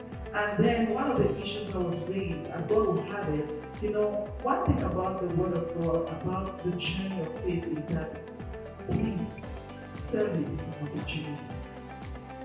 When you get an opportunity to serve, it is an opportunity. I came and I had an opportunity to serve my sister Grandma, I was serving her with all my heart. I would be trying to take the floor in Grandma restaurant. My parents could not understand what is it with you, but I served her with all my heart. I wanted to see her business. When I was pouring myself out, I said, okay, this is my first spiritual consultancy, let me do it. And I believed that God was giving me wisdom. And I understood, I started making that link between economic empowerment. I knew that God would change this nation by giving us ideas, business ideas. And I knew that I was an entrepreneur, but beyond just making money, but to build a nation. So I started helping Annette to convert her business from just being a business to a spiritual business, to understanding that this is a marketplace ministry. We changed the table label, clothes, you come there, you see joy, peace. Everything in 𝗪𝗲 was a ministry. So when you sit down, it ministers to you. So that was my first consultancy work, okay? For free, for nothing. So I'll take her, we'll go on 3 days. When we want to make a decision, I say, please let's go to the local. 3 days, fasting and prayer. We come back and I ask her, I said, the Father has asked me to ask you, what do you want? When do you want to start a new 𝗪𝗲 restaurant? She said, I said, not say when you think you can start, she said, when do you want to start it? This is March ending. She said, May, and she's shaking. But guess what? May, they opened the church. Because God had said, it didn't look like it was possible. Everything, she started panicking. I don't understand this, I don't say it. You know, and she went up and down, and all her up and down did not yield anything. One day she just went somewhere, she went to somebody and said, hey, I see the restaurant there, the things in the you owe. And that's how she opened it, okay? So that is the connection, because we draw from wells. So in the girls I was mentoring, one of the issues they had was periods. You know, most of them, they were getting pregnant because they were still pregnant because they needed plants. So I met Erica too in 𝗪𝗲 restaurant, that's why I brought in 𝗪𝗲. Now serving in 𝗪𝗲, she started an academy, and then I met this white lady in 𝗪𝗲 restaurant. And then she said she's a missionary, she's here, she's a Peace Corps, but she really loves the things of God, and there's nothing talking. She's been mentoring the girls as well. She told me about 𝗪𝗏𝗵𝗴. I've never heard about it. And we were like, oh, okay, she said we go to 𝗪𝗏𝗵𝗴 for the girls. I didn't know anything about it. Then again, in that same 𝗪𝗲, I came one day, I met one white guy who was eating, and I started serving him. He had finished eating his plate, and I picked up his plate and I said, I hope you enjoyed your meal. She said, yeah, yes, I enjoyed his meal. He's been eating here since he came, and today, unfortunately, is his last day. I went, okay, so where are you going? He said he's going to Belgium, he's going to Brussels. I said, well, okay, I've never really lived in Brussels, but I've always stopped over in Brussels on transit. And he's like, you moved abroad? I said, yes. And so they're discussing, and he was intrigued by my vision. He said, come, I'll give you an assignment. He took me to one lady to mentor the lady to start up a business. And then we started talking. Long story short, his muscles right now. He came back to me and told me, I want to, do you have any tellers in the girls you're mentoring? I said, yes. He said he wants to bring a machine and teach us how to make 𝗪𝗏𝗵𝗴. He was not there when I was talking to Erica. So, and I started laughing. I told Erica, and Erica was like, so Philip came to Cameroon, taught clothing how to make 𝗪𝗏𝗵𝗴. Long story short, today we produce over 100,000 𝗪𝗏𝗵𝗴, distributed it to over 30,000 girls across the nation, right? Now, even in that, I did not see myself. That's where I'm going to. I felt like, no, God did not call me to start a business. This thing, how will I do this thing? I struggled with it. I took it, I went and left it in somebody else. In fact, to 𝗪𝗏𝗵, they were producing there because I didn't have a place. And I left it for about 2 years. One day the Lord showed me that I'd been given a car. And then left the car with someone else to drive, and I was at the back boot of the car. That dream woke me up. And then I started discovering that same day, I woke up and I told her, it's okay, I'll take the parts, I'll bring it to my house, we'll start from there. And when the parts left there and came down, I started praying and I asked God, what do I do with this? And then one day I remember, I cannot forget, like around that 𝗏𝗏𝗱𝗏, so area, I was in a taxi going down, and the Lord made me restore my dignity. And He started making me understand that if you want to restore the dignity of a girl child, her dignity is usually, her identity is defined in the period of puberty. And one of the things that defines puberty is first menstruation, right? So when a girl gets her first menses and she doesn't know who she is, if she's not properly taught, and destroy her or make her. So this is going to be a tool that you're going to use to go into communities to do campaign, and it will enable you to reach out to more girls that you're currently reaching out to. That was the day I understood that. I said, no, in fact, it was after that day now that I went and collected the things, and I came back and I started having the courage to build my local community. Now, as a social enterprise, I now understood that it was beyond business. The fact that, and again, is that the purpose, which is on the vision post, right? It was purpose until I understood how it aligned with my purpose. I would never have done it. But when I prayed and I understood the alignment, then that is when I was able to take it. So, this world is a very, very spiritual world, whether we like it or not. There is every solution is already there somewhere waiting for somebody to go down somewhere and be quiet and receive it. There are solutions that are waiting for each and every one of you. And you know, I call prayer a strategic business meeting with God. I don't just, no. I go down my pen and paper because I know that I will hear and I will go out and I will execute. So that is the connection. Economic solutions that are sustainable come from nowhere else but from the Spirit. And as women, we are more powerful because guess what? We know how to incubate. This thing has been given to us not just to carry babies, but to incubate visions. Come on. Yes. So we are so powerful because we have this thing, right, called the womb. We can be able to incubate. We know how to receive. You give us anything, we'll multiply it, right? So let's make use of who we are as women. That's how powerful we are as women. And now, you know, this girl is crazy enough to dream that she can change body from that. Can you imagine? So you see, and I know that it can only happen through economic development. And that is why I mentor girls. Now the pad factory where we started, I not just focus on anything to go and make this start to girls. Another issue was use it as a tool for economic empowerment. Now we train women who otherwise have a job. They have a job now in producing washable pads, and then we are launching into fashion, and we are producing bags and producing shoes now. So it is growing in the vocational training center. We are training girls in the community to become economically independent. And that is marketplace ministry.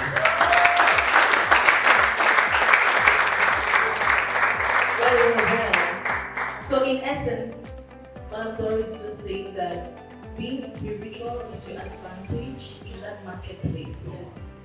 It is what is going to give you the X factor. Yeah.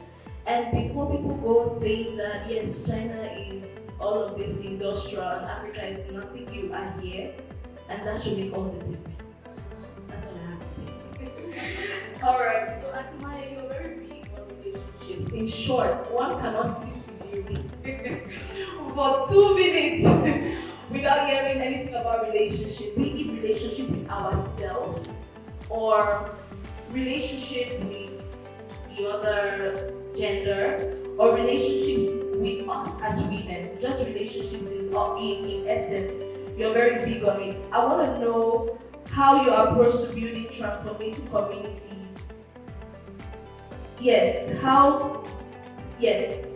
How you approach to building transformative communities differ in your various roles, and how does the role differ through these many things that you are? I am many things, but I'm one thing. I am one thing to many things. I can be a politician today, but I was bringing one thing to that thing. That's just me. So both of us can be relationship counselors, but we're not bringing the same thing. I think Doris and I have social entrepreneurship, but she's doing community transformation. I'm doing marriage and relationship transformation. Are you saying? So you always bring your uniqueness to the table. At the beginning, when I was speaking, I said, what are the 2 things I bring? I bring healing, I bring hope. It doesn't matter where you place me, I will bring those 2 things wherever I'm called. Every time I come around people, the people must feel comfortable. The people must have a relationship, develop a relationship with their God, with themselves, and then with the rest of the people around them. You understand? And that you cannot do all of that until you have experienced the healing that comes from all dealing with trauma, dealing with pain, dealing with disappointment, dealing with hurt. So you can find me, I'm doing relationship this, I'm organizing this, I'm handling this, I have family, I'm the project director for this, I'm pre-marital director for this, but I'm bringing one thing to that table. So in finding who I am, I don't try to find, I don't differ. God has not added new things to me. I already came to, my software was all installed when I came. Everything I need is operating.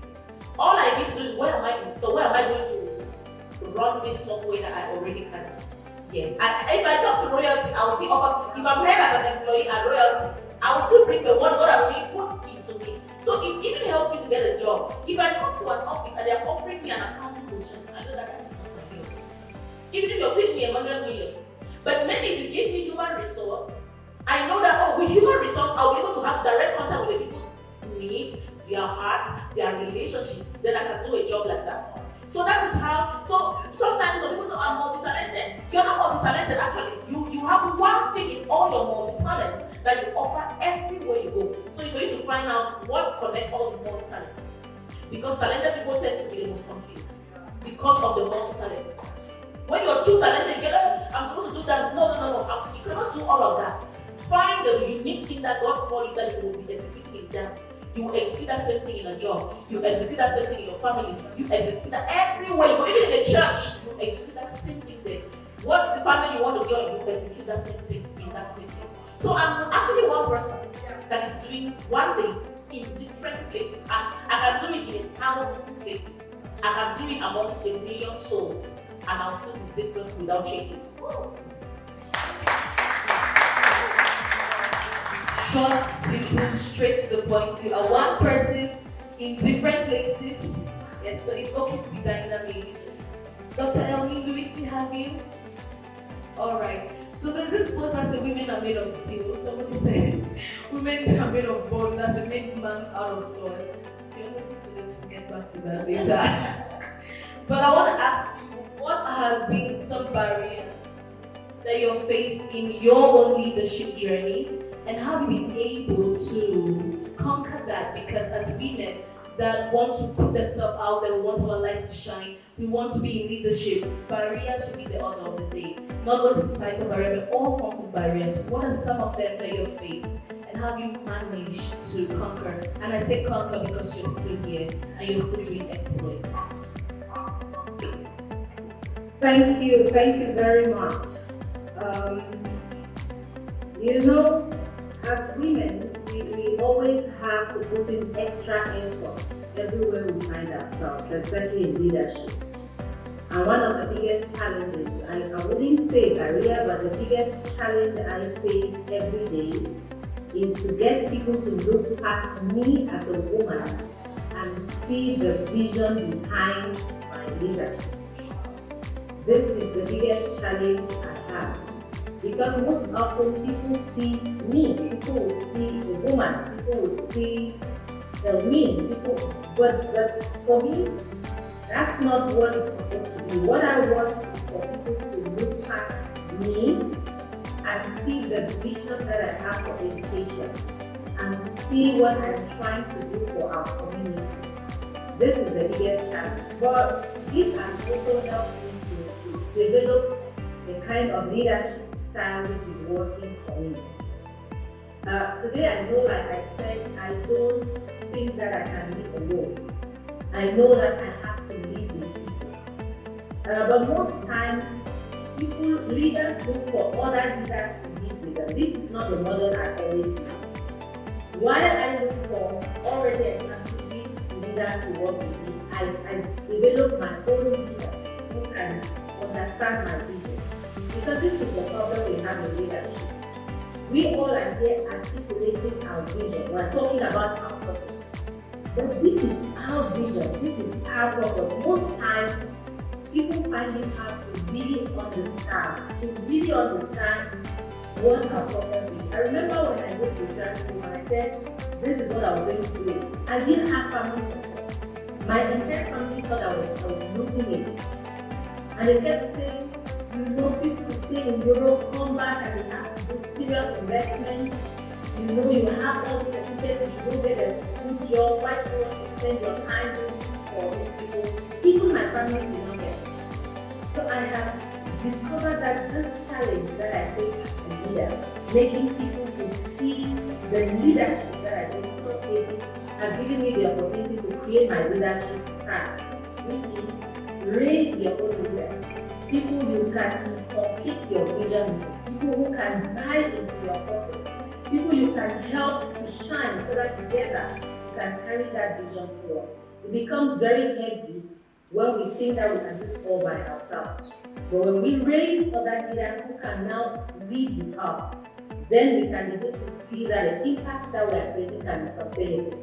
Today, I can say that I don't work for Wadaba University anymore. I haven't been there for a few weeks now. I don't know how they run it. But this gives me satisfaction because I know that I've been able to raise leaders who can continue to carry this vision forward even when I'm not there. Because it's inevitable, I'm not going to be there always. But if we want to leave a lasting impact, the leadership should not just be about us, it should be the vision that we carry, and that vision is supposed to be bigger than all of us. So I want people to see the vision of Quick, which is higher learning for a higher purpose, and not see Dr. Wadaba, not see Dr. Owin, but see that vision and buy into that vision and support it. And this is what I'm doing right now, every day, raising a new generation of leaders who can carry forward this vision. Put your hands together. Dr. Elmi, still with you. I just want you to speak to the girl in the room, the girl that you once were, the person who does maybe have advantages. Maybe she has never studied out of the country, but her instincts, everything about her knows she's a leader, and she probably has something in her hands, but she doesn't know how to go about it. But someone who has been able not only to make a university, but let it stand, and continually has raised a system that can function without her being around. What do you say to that next generation girl that is in the room, for her to also grow towards her dream and stand in hope and stand through challenges and just see it come to pass? Thank you very much for that. There is my mantra. I always say, and I tell people all the time, learn before you aspire to earn. This is what I always tell my students and I tell everyone. It starts with building a strong foundation. As a girl, today, we have said you should look inside you and try to see that purpose. Why God kept you here, why you are in this hall today, why you are listening to this wonderful discussion today. There is a reason for that. Discover that, but don't stop there. Build a foundation, and that foundation is found in learning. Learn everything there is to know about you yourself, because at the end of the day, you cannot pour from an empty cup. You can only pour from a cup which is full. So the first thing I did as a young person was to take time to know about me, to know about the skills I have, the talents that I have, but also especially my weaknesses. Because if you do not know those weaknesses, then you do not know where you have to focus on building. So I started from that.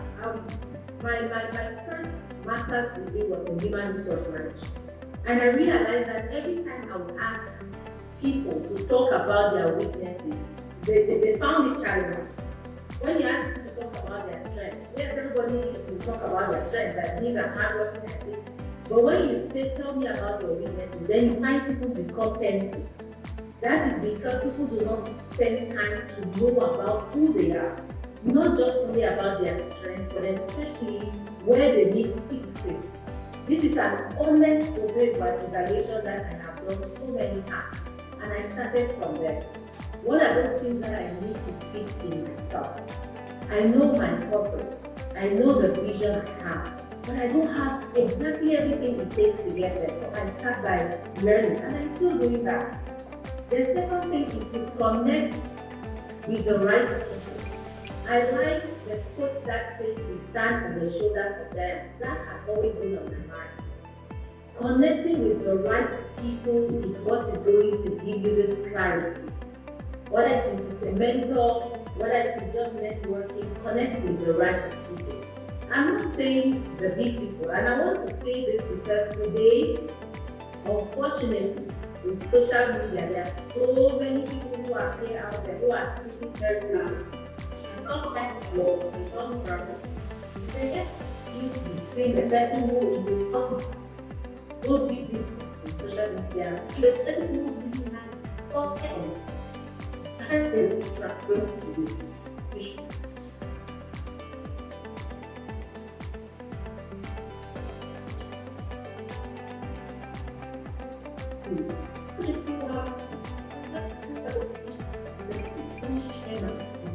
So we should that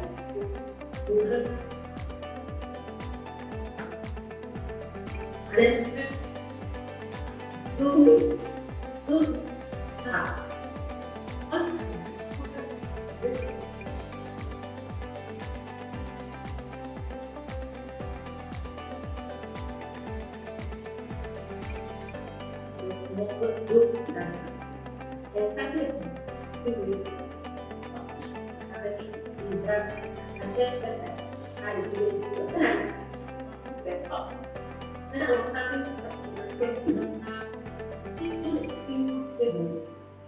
or chair. Then I was going to start. And I went and I met someone, I'm sure many of you know 𝗧𝗪𝗏𝗶𝗏, and I said I want to start this thing. I don't even know where to start. And he said, listen, I'm going to give you what it takes to start because I've seen that you have the desire, the strong desire to start. And he gave me the foundation, which is what has become 𝗘𝗱𝗶𝗄𝗵 University. So start it. Start it. No matter how small it is, start it. And be very consistent and persistent about it. I like it when I go somewhere and people say, when you set your mind to something, you will do it. I like that. Because I don't get up and quit. And I need to say this to every young girl who is there. I have interacted with so many young women. I still do that every day. I have an association for women as well. And the unfortunate thing about us, our gender, is that we always think that we have an alternative. And that alternative is a man. It's a good thing. It's a good thing. But many of the girls I see tell me that, madam, when you get stuck, I will just leave it and look for a husband. When you want to survive in this world of leadership, social entrepreneurship, that is not the attitude that people will see and support you. People would want to see that you can be consistent, you can be persistent. A man, marriage, relationship shouldn't be an alternative to your purpose. It should be an addition to your purpose. It's not an alternative. That when I start this and it doesn't work, I cannot continue with this, then I'll leave it and go find that opportunity on my own. This persistent consistency is what is going to pull that support that we need as women. And finally, I said when I started that as women we have to always prove ourselves. That's what the society has made. So we have to get up earlier. We have to study harder. We want to work harder because people will always think that we are getting it either easy because we are women or we cannot get it because we are women. I very much like the keynote address because it touched on a lot of these things already. So we want to work harder and show that we have what it takes to be where we are. Because people will ask, and I hate it when they ask me, what did you have to sacrifice as a woman to get here? The only thing I had to sacrifice was me. The only thing I had to put down every day was hard work. Just like a man, I would work hard to get to where I wanted to get. So, please, ladies, do not ever think that because we are women, we deserve it. No, that is going to be the wrong way to look at it. We do not deserve it simply because we are women. We deserve it because we are women who work hard. We deserve it because we are women who are ready to lead. We deserve it because we are putting the work just like men.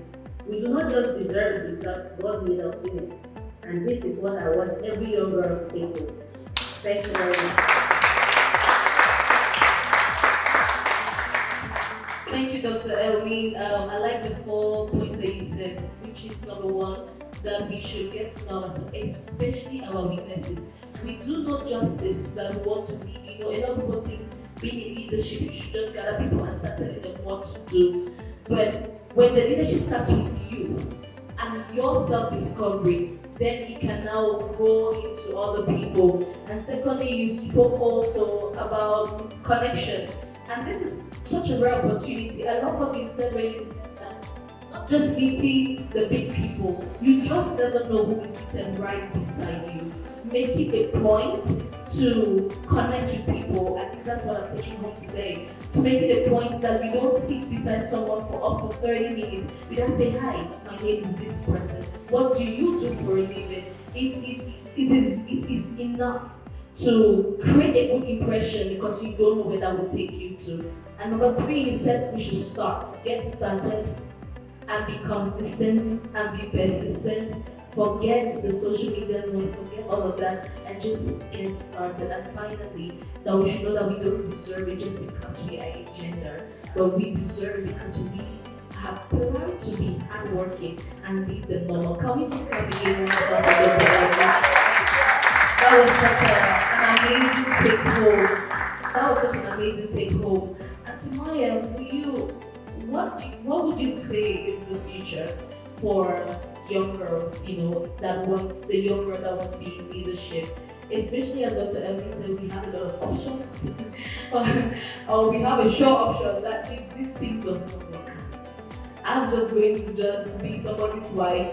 But that never heals the void inside of you. No matter the role you take as a wife or as a mother or whatever is amazing, but there is still a void that is inside of you. So what would you tell that girl that is here, that is trying to find themselves, trying to lead, trying to find purpose, and what would you tell her?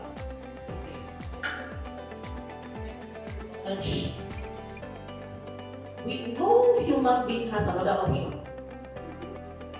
You have only one option, and it's your purpose. Falling back on a husband is not an option. Because I told us during the keynote that having a family and kids and not living your purpose does not satisfy. The void is still going to be inside of you. The void, now, we can also say young men have options. They can scam. They can marry rich women. Who told you that men don't look for rich women? Everybody, if it's about options, men have options too. We women have given ourselves that statement that, I can get married. What's the guarantee that the marriage will succeed? You have seen shaking today on social media and marriage, and you are still falling on marriage like an option. Are we really okay? Marriage is a gamble. If there's a gamble aspect to it,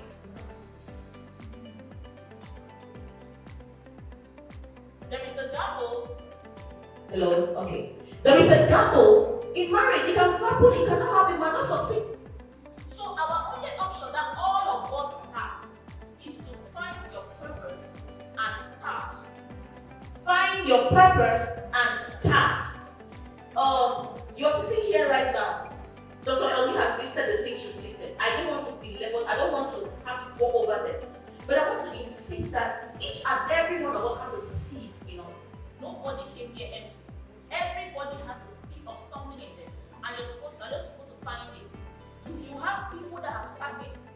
You can ride on the shoulders of another person and rise.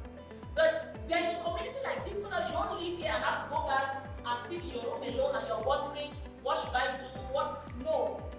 You can live here and start a conversation with somebody that morphs into you walking into something. So don't say that, but I don't even know how to start. God, everything has already been said here. When your why is clear, just keep going. You're going to get the how as you move. Like I said, there is an instruction that is given to you from now. What am I going to do in 2025? What am I going to do for March 2025? What am I going to do for April? That's how small it is. When you want to overwhelm yourself with, maybe you look at Dr. Elmi now, she has a university. I'm like, I've also had a dream to start a university.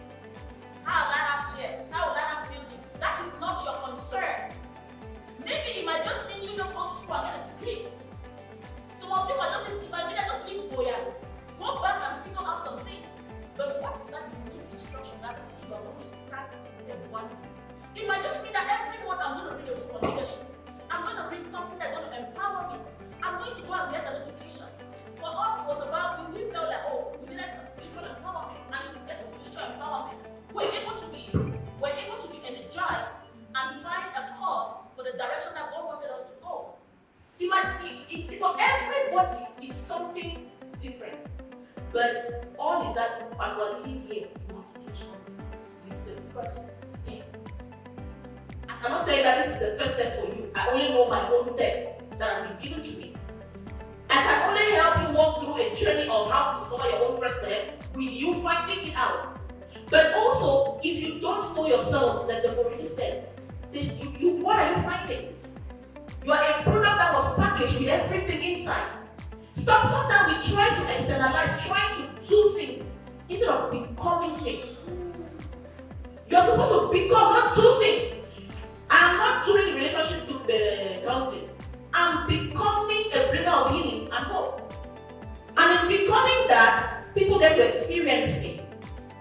And that only comes from me knowing that this is my design. This is what I was fashioned to do. And when I'm being that design, people get to see impact. So you ask me, how do I create impact? Sometimes about, I want to do this, I want to open a university. 𝗏𝗏𝗋 impact is not creating the university. The university is a forum that is raising leaders. Do you understand? There's a difference between opening a university and raising leaders. The university is raising leaders. You can also raise leaders. Yours might not be opening a university. Do we understand? So let's find out what we are called to become. And in becoming, people will begin to say that, hey, you bless me like this, you bless me like this. Now, actually, impact is what people say you have done. You don't actually know that you're creating impact. You think that you're just living your life. But you actually, what you're doing, that you're actually becoming your full potential. So, you get this place this morning, asking yourself, what was I creating? Who was I created to be? And for me, knowing God has helped that journey of knowing me. And knowing me and living in according to that vision that God has shown me has indirectly been displayed impact. And now I have to create structures and systems to sustain it. Because that's where systems come in. You don't start by creating systems. You start by building yourself and knowing who you're becoming. And then when you start becoming, hey, everything is running, it's not organized. Then now you start creating systems, maybe you're starting the school, you're starting the university, you're opening Rhino, royalty, business, you're doing these different programs now out of who you are already becoming. So don't put the cart before the horse. Once you put the horse, the cart is going to follow.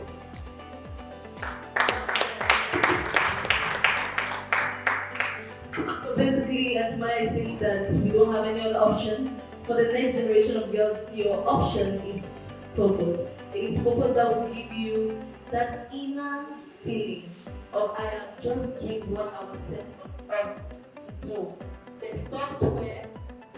The software is just aligning with the hardware to produce this very beautiful thing. So Manandori is for you. What is the hope for the next generation girls? You work with a lot of girls, so what is the hope for that? And when it comes to women in leadership?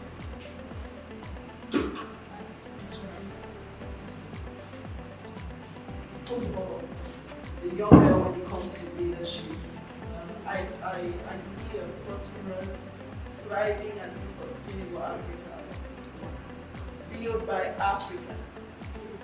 And the biggest part of this is us, the women. I said it here that way. We all have roles that are not just to carry babies, that are to carry visions that will transform our continent, transform the narrative. So each and every one of us here, even as we are speaking, as Atmaya was talking, as the was talking, even as Edna is speaking, I'm just asking myself, the only thing that's coming to my mind is community transformation. Community transformation. And that same thing is happening to you. Yeah.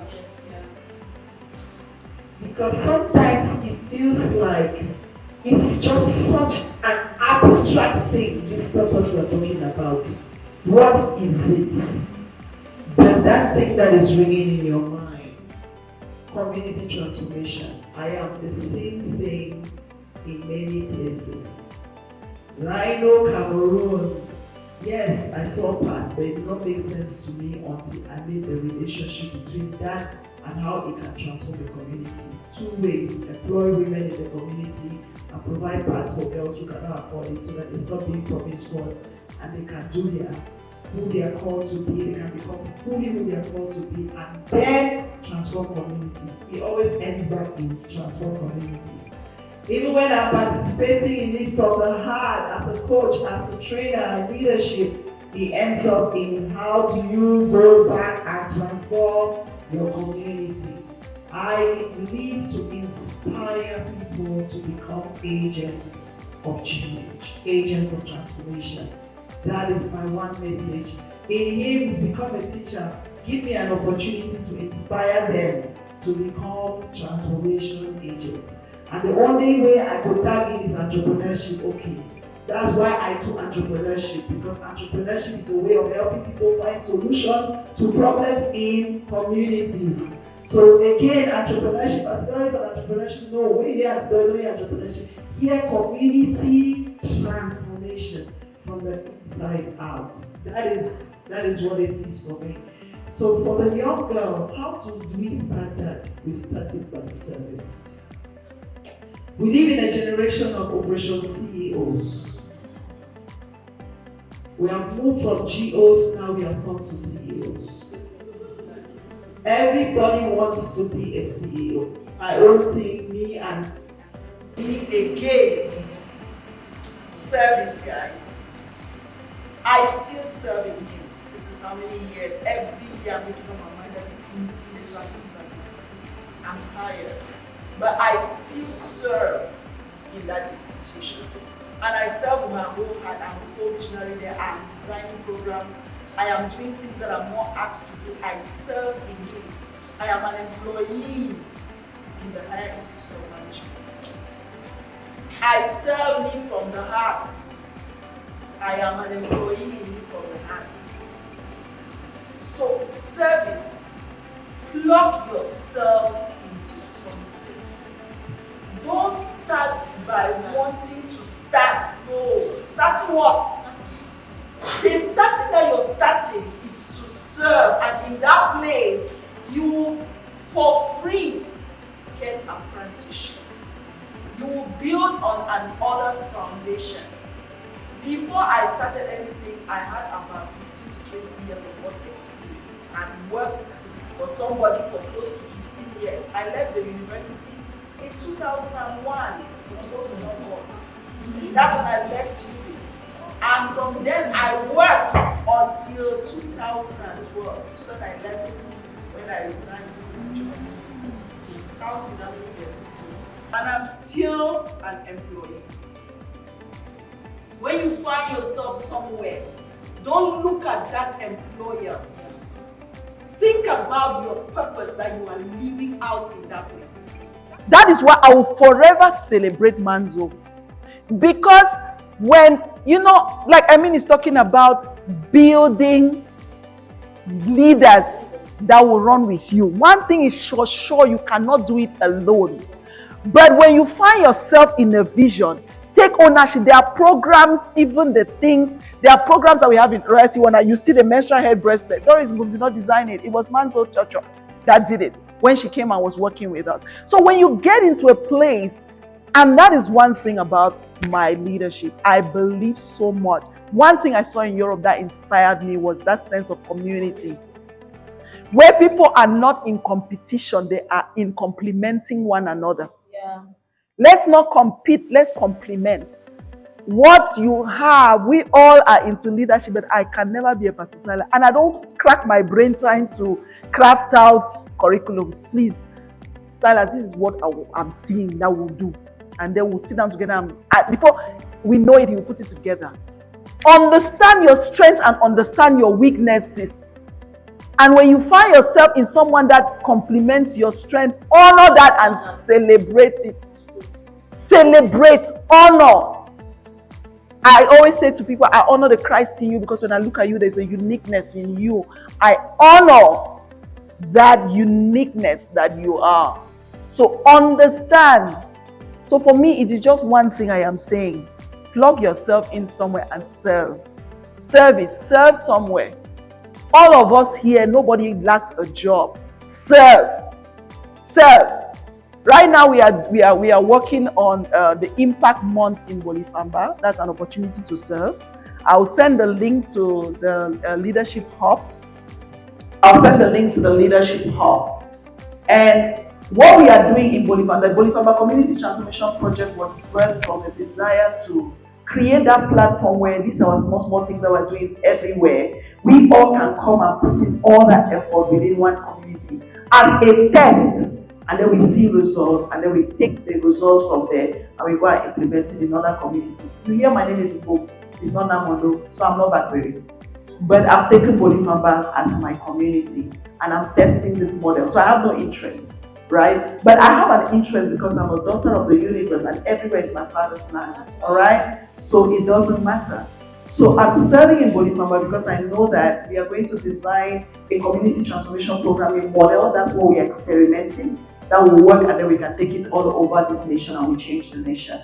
So right now we are going to have 1 month of activity, and there are opportunities to volunteer in different areas. So you may just want to plug in somewhere and serve in some capacity. We have from worship nights to community reach out, mental health. We have from gender-based violence campaigns, education campaigns to encourage people to become to go to school. We are going to be looking at career orientation, employability sets. We are going to be doing, we are creating a space that I'm sure Antonaya will be coming there as well. We are creating a space, we are calling it care zone for people. So, there is that opportunity and you can plug in and you can serve. There's so many more things that we'll be doing, and I will share the link. And we are open for volunteerism, come in and serve. Find somewhere you can connect with someone, connect with that person and serve the person wholeheartedly. Okay, together, thank you so much for that, for studies. So now this is the time I want to throw it to you seated for your own questions. We're going to take a few questions and a few reactions. So if you're here and you have any questions for Dr. LE, you have any questions for Mrs. Vivian Ashu, you have any questions for Mandori, so this is the time. Or if you just want to react to something, or yes, also like to hear you. Thank you so much to Auntie Doris, Auntie Maya, Dr. Elmi.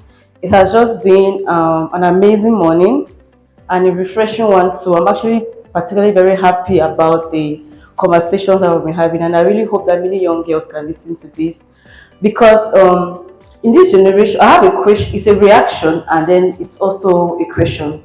Yes, because I've noticed amongst many of my peers, especially those who are ambitious, they always feel like, okay, it's either family or career, and you have a lot of young girls these days who no longer have a desire for family like that. They just feel like, okay, maybe it's just one of those things I'm going to have along my life, but they don't really dream about having a family.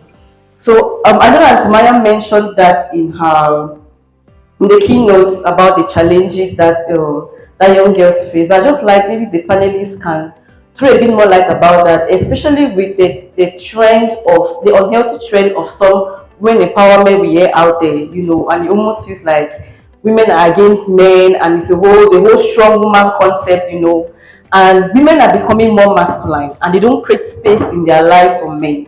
So I just want you as mothers here to just throw a bit more light on that aspect. Yes, thank you.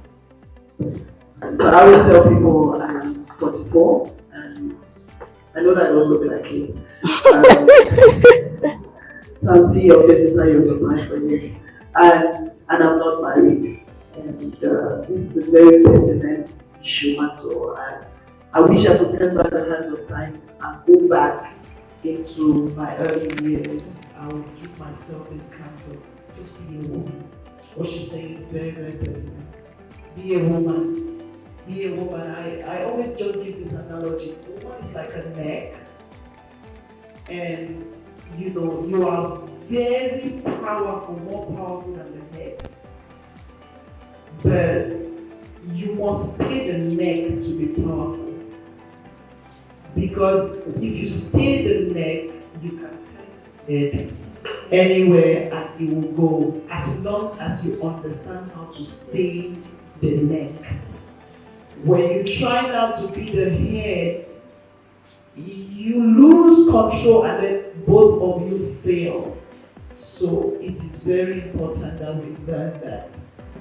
Be a woman, and the biggest thing that I found is that maybe the areas, my insecurities were the reasons why I was demonstrating some attitudes and things that maybe caused my relationship that could have worked to fail. And I look back today, the lessons I've learned, There are things that if I knew, maybe I would be married. But again, I'm happy for some of the things that I also escaped from some of the relationships that I did not entangle myself with because I was not desperate for marriage. Even at this age, I still have opportunities, but I have to be focused. As long as it doesn't align, I will not just jump in because a man has opened his arms to me. So it's important. Marriage is very important. I can tell you, and I decided to take the mic because it is better to be married. It's not easy to raise a child alone. I'm a single mother. There are times that you don't have a choice. I have to put on 𝗷𝘂𝗍𝗔. I tell my children that now this is 𝗷𝘂𝗍𝗔 speaking. And then 𝗧𝗏𝗍𝗔 speaks sometimes. I don't have a choice because I need and the good thing, the interesting thing is that God has given me only boys. I have boys to raise. So I need to put on the daddy coat. But it is not nice because it takes away, as I said, my softness. I want to stay me and just be soft. So marriage is a wonderful thing. I believe that my life would have been better if I was married, but I will not hustle and try to make it happen. But I think that the biggest lesson I learned in all of this is just that humility, of just staying feminine and being a woman. Learning how to be a woman is a pleasurable thing to just be a woman. Learn how to be a woman, study your weaknesses, work on them, and don't appear desperate because it rather pushes away the opposite sex. Thank you so much. There is that vulnerable moment. We have the conversation that people are not willing to talk about. Just to add to what Doris has said, it is not a problem not to desire marriage. Everybody must not get married. The only problem is if you're driven by trauma, you're driven by pain, you're driven by moods. That is where the problem comes.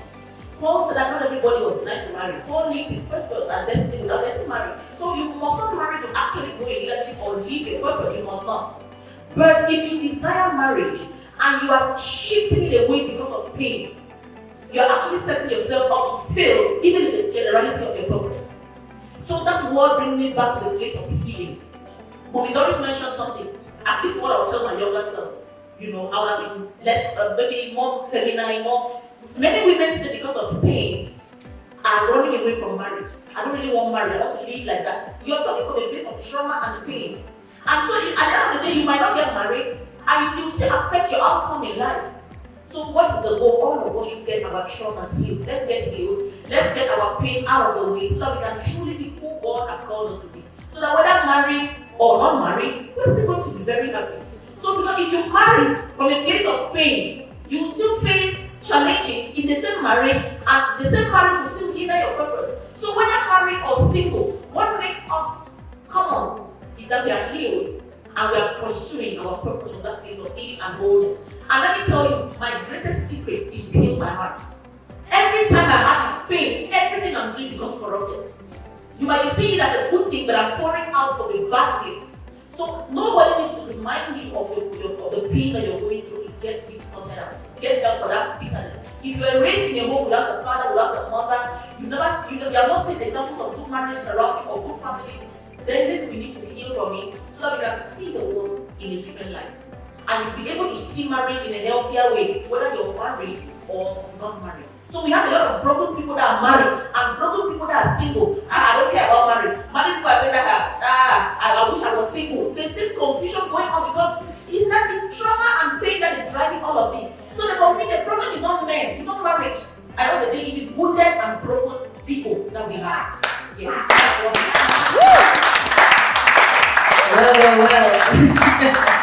Do you have another question or reaction? Especially the keynote address. Thank you so much, Auntie Maya. It really shifted. Everything you said in the keynote address shifted or changed a narrative that a lot of us have had. My question is to Madam Ẹ́mi. Thank you so much for joining us, Madam. I was your best student, strategic management. I was the only person and I was your class. I'm probably glad to do for you. We've been talking about women in leadership, and I love what Auntie Maya said in the beginning. I said sometimes men are not actually our problem.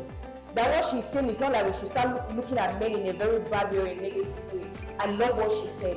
Now my question is, a lot of times I've realized that as women or as young people, young women rising in leadership position and trying to change the world, trying to change the narrative as to what a woman can and cannot do, a lot of times our problems or our challenges or our barriers are not coming from the men, they're coming from women like ourselves. We preach about, oh, women supporting women, but most times society has tailored us in such a way that we feel like our competition is with women. It's almost like when a woman is succeeding, it means another woman cannot succeed. Sometimes it's almost like when another woman is succeeding, it means she's doing and then this criticism is always coming from other women, not even from the men. You find men supporting women in some things, but other women are not there to support them. So my question is, how do we as women, especially as young women, begin to adopt a mindset where we do not see other women rising into leadership positions as competition, rather as people that we could work together and build something, rather than us always fighting? Because society, I don't know if it's society, I don't know if it's the fact that some women have not discovered purpose. I don't know where the problem is coming from, but it's almost, there's a silent competition among women. Even those who are succeeding, there's always a silent competition. You see a lady doing something like, anyway, maybe you just throw side comments. So my question is, how do we as young women rising in leadership position begin to see each other as complementing ourselves rather than competing with ourselves, even though we are working in purpose and vision? Thank you for that. Thank you so much for that question. It's usually very dicey when we have this conversation, but we need to have this conversation. There is a belief I have. The belief I have is that we see others as we are. This is my belief. So we see our reflection in other people. And so my approach to these things is always fix you, and then other people will appear okay. Just like we are Christians. All of us are Christians, and we used to tell ourselves that we should see our brothers and sisters the way God sees them. And if God sees our brothers and sisters as worthy of His love, of His grace, of His support, of His approval, why shouldn't I see my sisters as such? So I start by asking myself, how do I see me? When I doubt myself as a woman, I doubt my abilities to grow by myself through hard work. No matter what is said, I will see every other woman the same way. What I'm saying is that this is deep, it is really deep. It comes from within us, how we perceive ourselves. When you get as a woman, as a young woman, get to that place where you believe that you deserve, I said it a while ago, you deserve to lead because of what you know, because of the hard work you have put in. When it happens like that, you will not see the next person as doing something or being somewhere they don't deserve. That's the first thing for me. The second thing for me is someone asked me once how I manage to not focus on the negativity. I said, I don't have the time for it. I am so focused on refining my vision that I don't have time to look at the negativity around. So it starts from us. How do you perceive yourself? It's true that this is deeply rooted in us, because the society has made it such that women begin to see that another woman is not supposed to do certain things. I'll just take a very strange example. Someone saying that women who are asking that a man should be monogamous are women who are being wicked, you know. This is the way the society has now made us to think. That as women, there are things we cannot do. As women, there are things we should not do. As women, there are things we should not say. As women, there are places we shouldn't go. It's the society. So it's going to take a while. And being intentional about these things for us to get to the place where you see another woman somewhere and say, yes, she needs to be there. She deserves to be there. And it comes with us having these conversations every day, as we are having now, having these conversations with our younger sisters, having these conversations with our daughters, letting them know that women deserve the things that they are getting. We are not supposed to see a woman doing something and we are like, why is she supposed to be doing that and not the other way around? The society has conditioned us so much that we have to start by changing ourselves. When we clean ourselves up, we change our mindset, we begin to see us for who we are, ourselves as women, then the next woman standing in front of us is no threat.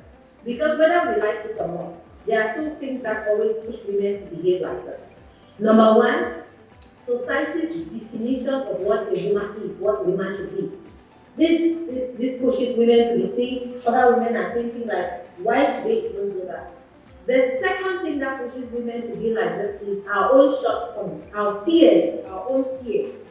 We begin to fear that maybe this woman is going to shine brighter than me. Maybe she's going to do better than me. The thing is, we all understand that we shine in our little colors. I can shine today in education. I will never shine in relationships like Vivian is doing. That's not my thing. I don't know how to do that. What Doris is doing is not my thing. I don't know how to do that. When I begin to understand and accept that I don't know how to do everything, I cannot do everything, but this is what I can do, then I don't have time to be looking at another woman and feeling like, why is she doing what she's doing? But, and I said before, my vision is bigger than me. So I don't have the time to be feeling like someone should. Rather, I am looking for people who will come and join me so that we can make this vision even bigger and more lasting. So let us start by feeling the fears that we are facing them. I have this conversation with myself every time I sit in front of the mirror and I have this conversation with me. And I ask myself, what are the things I'm afraid of? What are the things that really scare me? Why should I not be happy about this person's success? I say this thing to myself, and you find that once you start doing that, and you start seeing yourself the way God sees you, you start seeing your sisters the way God sees them, then you don't have any time to sit down and feel jealous about someone. The truth is, if we want to be Christians, let's be real Christians. And let's not be superficial about it. It's not about how many times I have said that I'm a Christian. It's how I live. And living like that comes from how I think, how I feel about it. And until I can embrace the thoughts of Christ, until I start beginning to think like Christ, start feeling like Him, then there's still some work I have to do with myself. So, if Maya is succeeding today, if Doris is succeeding, if they are succeeding, will Christ be happy? Definitely, he would be happy that his daughter is succeeding. If I have the mind of Christ, how am I supposed to feel? I'm supposed to feel that they are succeeding. And so it's work that we have to do every day, adopting this mind of Christ truly, not just by word of mouth, but truly. It starts from there, and things will get better for us.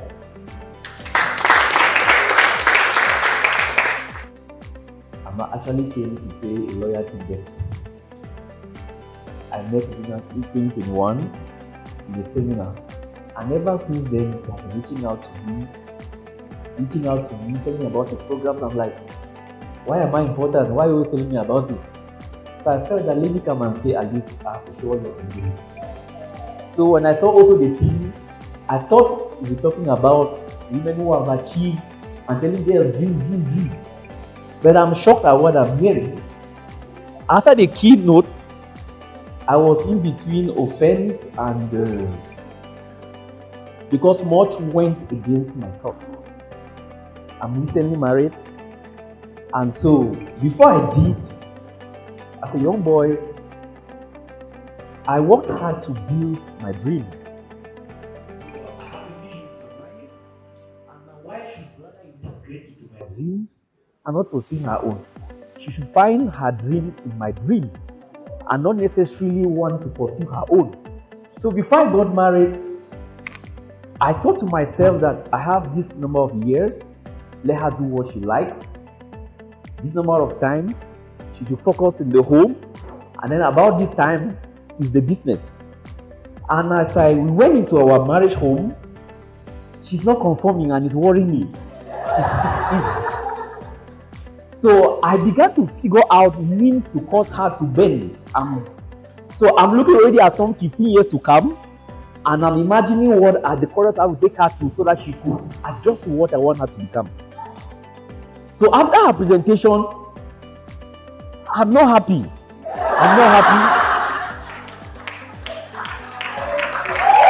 But I know that what he's saying is true. But it's hurting me. And so the Bible says that when God made man, he said, I'll make him a suitable help. And it's from that perspective that I've defined the place of a woman. So my wife has to help. There's lots I want to do. There's much I want to achieve. So to me, I felt that the first 3 years of our marriage, it was still let her do what she likes. After that, she had to stop, and her purpose would be to focus on the children. And to hear that you raise children and not feel fulfilled is a shocker. I thought to myself that if a woman should raise children who are responsible, what else is more important than that? Is it money? Is it a job? To me, the purpose of a woman, if you have raised good children, then everybody else is a bonus. So to hear that she should fight for something else, it's like some heresy. It's like, no. That's the feeling I have. Because I would, my mother, we grew up in a home that had an effect as to what has shaped my mind. So we grew up, my mother was a hustler. And so she had some people who came around to raise us up. And I was not very happy with the experiences I had with those people. And I vowed in my heart that my children will never have such an experience. They will have their mother with them and for them. Because I would not want to be exposed to the same kind of things which those who came around to assist her, to cover up, make up for her absence, were exposed to. And so in my mind, marrying, I knew that gap my wife has to be the older she likes it. We'll find a way to get her to accept the responsibility. That's what I had in my mind. I've never told her this, but she's not here, so let me flow. I hope she doesn't find this video. That would be blackmail material. So I need help. So how can I? No, this is true. I'm a pastor and I'm also into business. And my dream is that my wife and I would focus on what I'm building. To focus on the business that I'm building.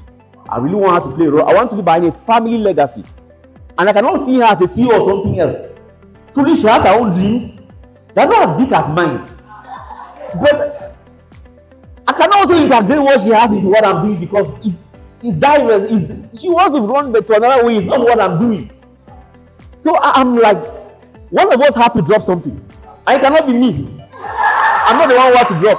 So when you ask the question about your husband, that what if you were to make $1 million and he's earning 200,000, who should drop his job? I've never thought of that. So what should I therefore do? I want her to align. I can't trade my, please give me a comforting answer. I'll be very happy. Please. Give me an answer that will really, let me leave this place dreaming to come back. Thank you.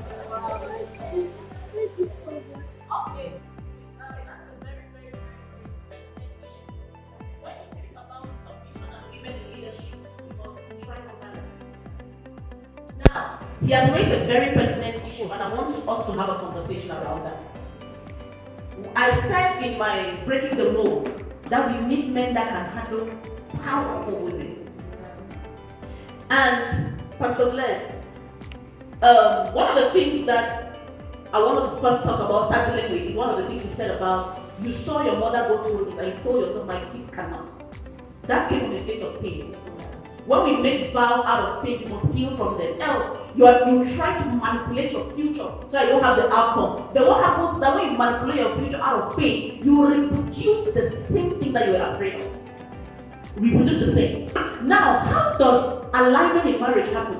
I'm a proponent and a believer in 100% submission. When I shared the keynote, I wasn't saying that women should go off on their own. No. I want to reiterate that. When a woman meets a man, let me tell you what happened. When a woman meets a man, she submits her dream. She submits her purpose. She submits everything that God has called her to do. What has happened is that when women submitted, what happened? The men smashed it, so that she could be what they wanted her to be. But what happens is that when a woman submits her dream to a powerful man, the man looks at her, picks up the dream, forms it in a way and pushes her to accomplish that dream she submitted to him. Many women are afraid to submit their dream because men are going to crush it. So a powerful man is a man that will take the dream and form it, and you are the one that is supposed to push her to become who God has called her to be. If you marry a woman and God's dream for her life is not met, you are going to answer for it. That's the thing. So that now you might think that what she's called to do does not align with what you are doing. You are not yet sure. If you want to go down to the nitty-gritty of what God has called her to do, it fits perfectly to what God has called you to do. At the background, I want to find there must be a connection. But now you must pick up her dream. And women, let me tell you this: when you are married to a powerful man, to a man that has understanding, trust him with your dreams. Let me say this: trust him with your dreams.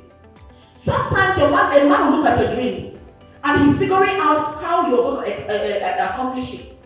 He might start with you in a particular season, maybe not doing anything. Can you trust the process? Because sometimes women have become unruly because when we have power, we start disrespecting. This is my husband. I am not a submissive woman. I submit everything I do to my husband. Everything I'm doing, this roll-up you see is his design.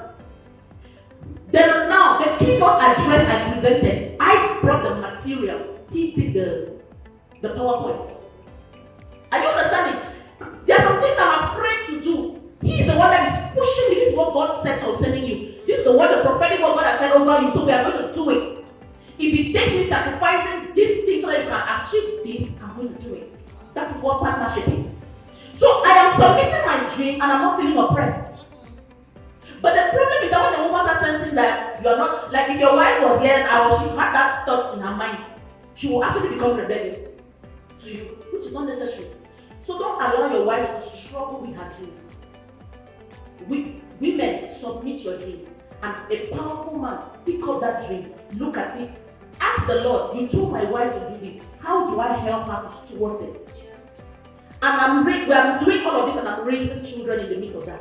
We are present in the life of our children. God is giving us opportunities that keeps us in the life of our children, both of us, whether we are going out or we are coming in. We went to 𝗏𝗏𝗡𝗏 twice. We carried the family along. Our children are going on missions with us in everything we are doing. So it's not like somebody was going to stay home. Can the children not leave home? The children can leave home. And if you have enough money, you can travel with a teacher. So sometimes when you think that a dream can only be fulfilled in a particular way, you cut God's hand from giving you the other options that are available. So Pastor Blaise, I'm going to have a conversation about this at the end of this day. Well said. First, I want to send my greetings to Dr. Elaine. She is the reason I'm here today. She's my mentor. And Dr. Elaine, we need someone who was eager to see you. Unfortunately, she's still here for you. My contribution is on what the pastor said. I first of all appreciate his honesty. It's not easy to have a man stand in the midst of women and be that honest. And I want to go back because we have a room full of young girls and I have my kid sister here with me who is fully my responsibility to bring to that place where she knows when to submit and when to hold back. And I have always had this doctrine that the problem of what the pastor just expressed is at the courtship, the very first meeting of the two lovers. where I believe most men prepare for this meeting with a lot of packaged lies. The dressing, the perfume, everything they tell you on that meeting, they think is just to gain your attention. But a woman comes with everything during that meeting. That meeting determines for a woman if you hold the capacity to hold her dreams, to feed her dreams, to, they say there's a masculine side of a woman and there's a feminine side. And it's a risk for a woman to let go of her femininity. Because to pick it back, many women in depression are the women who submitted that femininity, that masculinity, and they discovered they gave it to the wrong hand, taking it back was not possible, and they are now plunged into a bed of depression. So women holding back submission, I don't actually judge it as a woman trying to prove a man to a man, but rather women who are afraid of the man before them, his capacity to hold their femininity. The first meeting to me is the most important, because that is where, like I teach my younger sister, if a man asks you for a date, why are you saying no? He has not taken you to a hotel. You're going to learn him, to know his vision. You know yourself. You've grown for years. You've learned things. You've unlearned things. You want to see if this person's own vision aligns with those things you've learned. Can I give him? Can I trust him with it? Then you come in to discover what he said, the gentleman he was, he's not half of it. The man who said he did not like alcohol is the worst alcoholic in your neighborhood. The one who does not humanize, whom you dated for 6 months and did not see him talk to a woman, is talking to every day in church. How do you expect at that point for this girl not to take back that femininity and develop masculinity? So I think for couples, like Pastor have said, when he has come to this realization, retaliating and trying to force the wife into a vision will never work. It is calling her back to the drawing board, going back to those values and principles which you made her see in you on that first date, and you ask yourself back, where did we go wrong? If this is not done, what can we move from this list? What can we bring in? What can we add? It's a partnership. If this is not done, we will have more clients upon clients for Auntie Maya, which will be a very good thing, until we learn to go back to the drawing board. Thank you. I'd like to give a practical example if you will leave me. Permit me, thank you. Say I'm a lady, I earn 600,000 a month. My husband only earns 1/3 of what I earn. I see something I like, maybe it costs 150,000. I'm a saver, I plan ahead of time. I'm telling him, oh, I like this thing, I like to get it, I like this hair. He sees it, he's like, it's nice, it'll suit you, but he earns 200 a month, let's be fair. He cannot take out 150 to buy that. As a man, he's probably thinking, long term, how is this going to look? And I'm like, I earn 600, even if I'm saving 50% of my income for our long-term investment as a couple, I want this week and I like it. So I take 3 months of my time, I save 50,000 a month, I have 150,000 in 3 months, and I get a week. Does this come across as a sign of disrespect to my husband, knowing fully well that he will not have been able to provide that? He earns 200, let's be fair. 150 for a week, that can come across as a little much. So that's my first question. Am I allowed to ask a second, or should I move? Now, from the question, it already shows that the marriage foundation is cracked. If you're earning 600,000 and your husband is earning 200,000, the family income for that home is 800,000.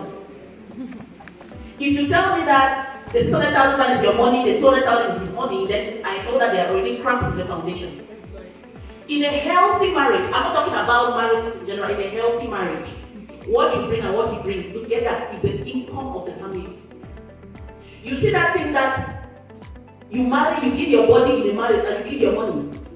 You give your body and you give your phone.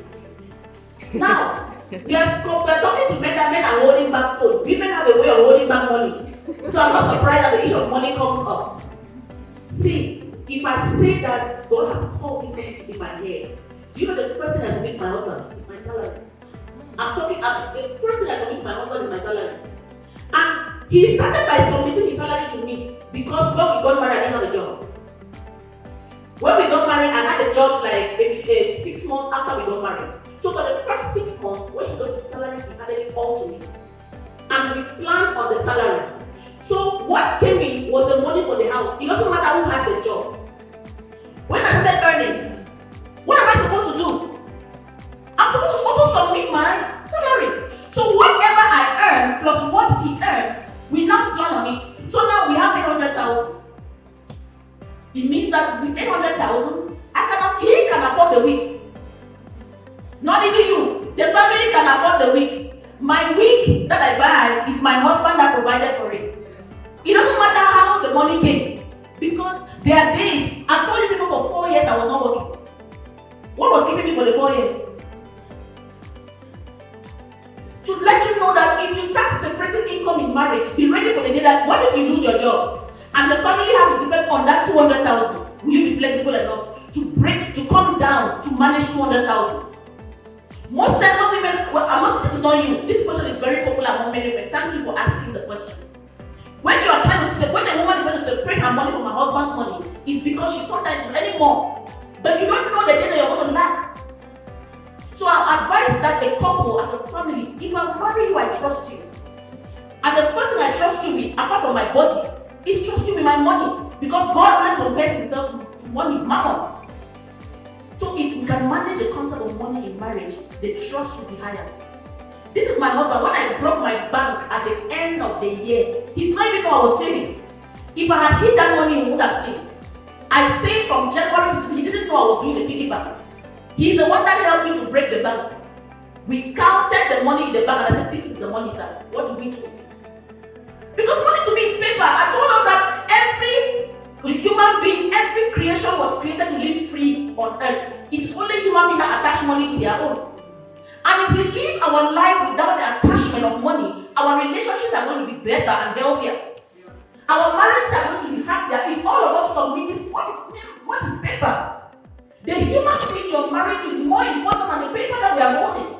So if I can dash my husband 600,000 every month as my salary, I will be happy. I'll be a happy wife. If I tell him that, baby, I need a wig. If I'm a woman that has been submitting, he will not have a problem with giving me that 150 to buy wigs. And remember, it's not even about him giving me money. Because when I say it's not as if you are in one beggarly position. No, we have a family fund. In that fund, my upkeep is in that fund. And once my money, when the money for upkeep is there, I play around with it. He doesn't have to even know that, he knows that there's money for my upkeep and I play around with it. So, at the time of getting married, financial trust is very important. Woman, can you submit your finances? Man, can you manage her finances? It's the same thing. We spoke about dreams. When you submit everything.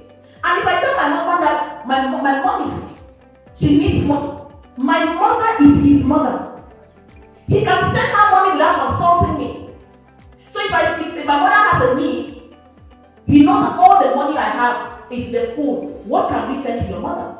That is how we flow. If a marriage is not operating like that, what did I say? We have broken people. We don't have broken marriages. The marriages has broken people. And if we fix the broken people, marriages are going to be much more healthy and restored.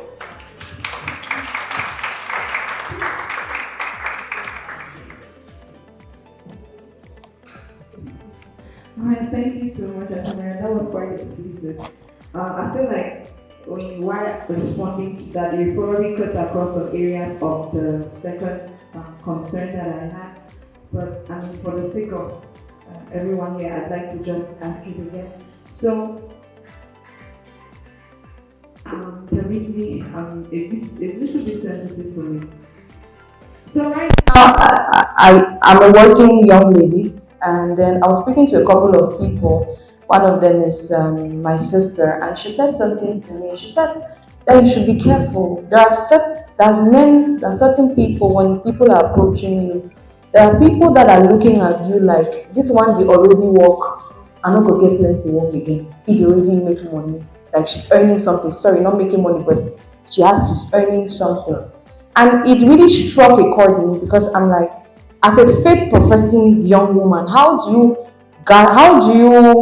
avoid the trap of falling? How do you avoid falling into that trap of being a trophy wife? You know, the wife that the man is looking at, like, this one I ready-made, you know, she's already this, she's already that, and he's just looking like, let me, without necessarily becoming too guarded and unapproachable as a woman. I feel like it's a really, it's a concern, and I'm shaking because I feel vulnerable right now. Okay.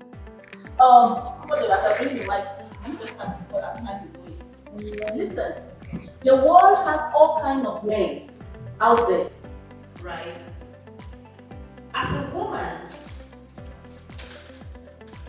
when you're studying a man to say yes to, and I just want to say the children address. Don't be asking what I can. Where do you want to stay? Where family vacation? Those things.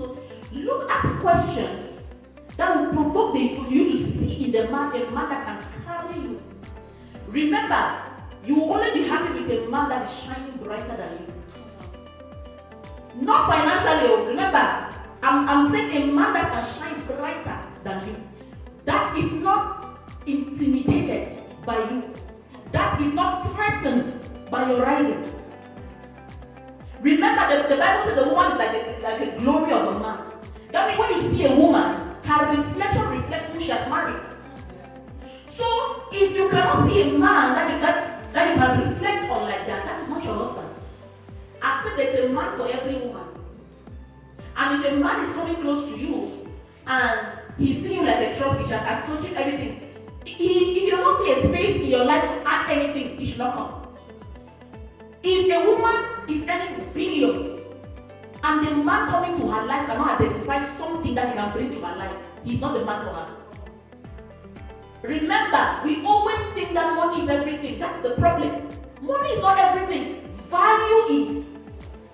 And value can be financial, it can be intelligence, it can be administrative, it can be in the area of your gift. It can be anything. So in your situation, right, if you're looking at a man and you're seeing that this man cannot see himself as valuable in my life, he cannot be a man over, he cannot protect, cover, nurture, and provide for me, then he should pass and go. And I'm telling you, there is a man for that. Please, I want us to silence the voice of society in this place today. From the beginning, we have been addressing this. The woman that goes to school, you know, get master. It's a lie. And we have to ask for truth from God for that lie. Don't be too educated. If you buy land, you build a house, you don't have a husband. Who told you? You can marry a man that will cause you to be so fulfilled and satisfied, yet they have not built a house. So depending on the case that happen, I always say that take your relationship for mentoring and counseling before you get married. Very important. Because it's a case-by-case issue. Depending on the unique case that comes up, we can give you counsel on a particular case. But generally, women, don't marry a man that you cannot look up to. That you cannot look at and say that this man pours this into me. And remember, it must not be financial. There are men that don't earn as much as you do, but you know that without them, your life is ended. That is a man you should be able to say yes to. The man might be working on 2 rope slippers, but he adds so much value to your millions that your millions seems like nothing in that marriage. But like I said, it's a case-by-case issue that we handle on the counseling desk because the 2 ladies might be in that situation and we handle it differently based on the different dynamics that come with a particular issue. Hallelujah. Well, thank you so much, and I'm sure that there is so much more that we could ask and react, but we are against time, so we just have to move on. Before the panelists take their seat, can we one more time put our hands together? We forget to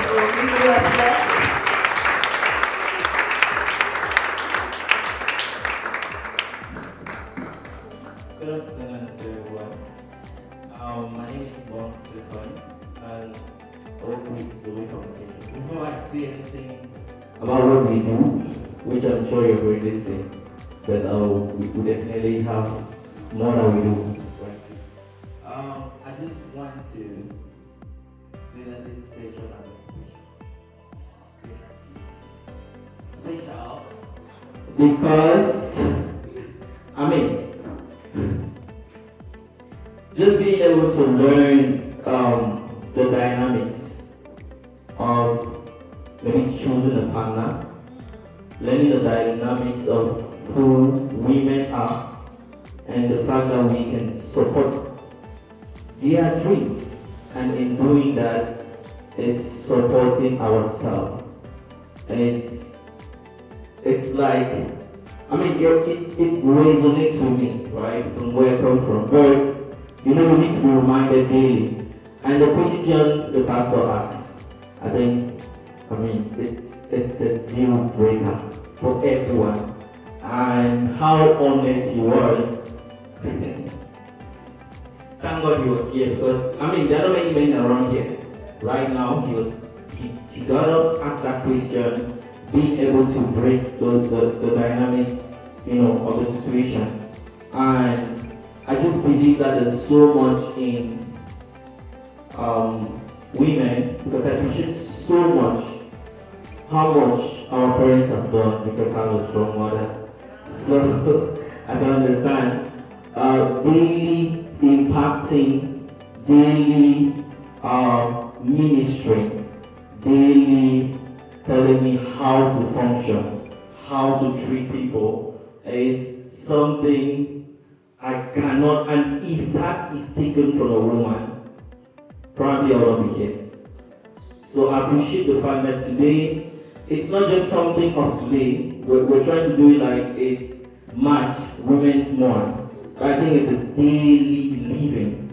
And the fact that Mommy Maya talked about healing in marriage. It's not about just broken marriages, it's about us. The way we heal, the way we are whole, is a way we can appreciate being married. And it's not about looking at the other partner, but it's looking into our own selves. Because if we can see where we are, we'll be able to support the other person. So I just want to say I appreciate that. And I mean, I'm going to become, or I'm becoming a better man from today. And I'm living here not the same. Thank you so much. Thank you so much. Now I'm just going to talk about 𝗠𝗏 communications. We are a communication agency, but let me just break that down. We're here to assist businesses create content, right? Create value between that can be able to showcase what they do to their own clients. And one of those forms is doing videos. Amongst that, we do graphic designs. Amongst that, we do business consulting. And we also do partnerships to be able to collaborate with different businesses. Like we said, I think the strong point, what's in the name of the person who spoke, is being able to build partnerships, working together, collaborating with each other, and really build, things that are more than this. So we're open for partnerships. We're open for collaborations to be able to work with anybody that's here. So instead of dragging everything, I'm just going to share some flyers. On those flyers, you're going to find more about who we are, right? You're going to find more about what we do. In video coverage, we of course do marriages, events like this. We also do web management, which I think it's a deal these days. Most websites are built and left on their own, and it's not really helping. So if you're build one and you're investing money every year to pay for hosting and pay for a domain name, then you need someone that can manage that. And we're here to do that for you. If you need videos to be able to promote your works, promote what you do, we at 𝗠𝗏 Communication are here to help you. If you also need business ideas, right? Working on adjusting those business ideas, managing your platforms, we're here for you. Thank you so much. I'm just going to go around sharing the flyers so that you see more. Today, I'm not sure I'm going to forget it. Have a blessed day. Let's just turn our attention to the King of Kings and Lord of Lords, the one who gives us purpose in the first place. Jesus, we worship you.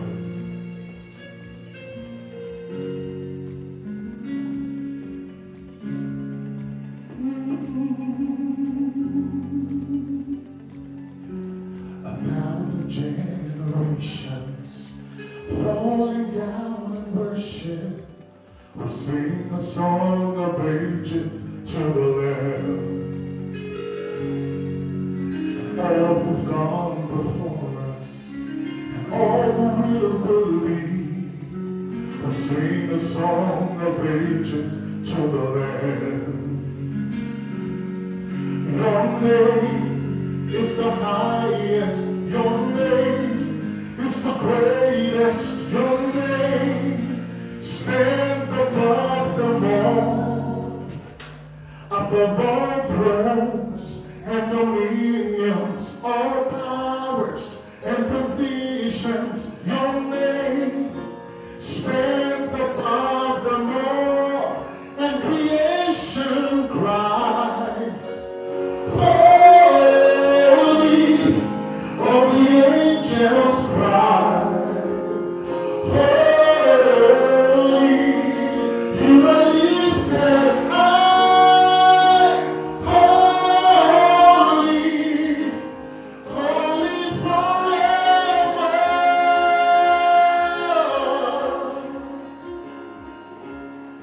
If you've been forgiven, if you've been redeemed, sing a song forever to the Lamb.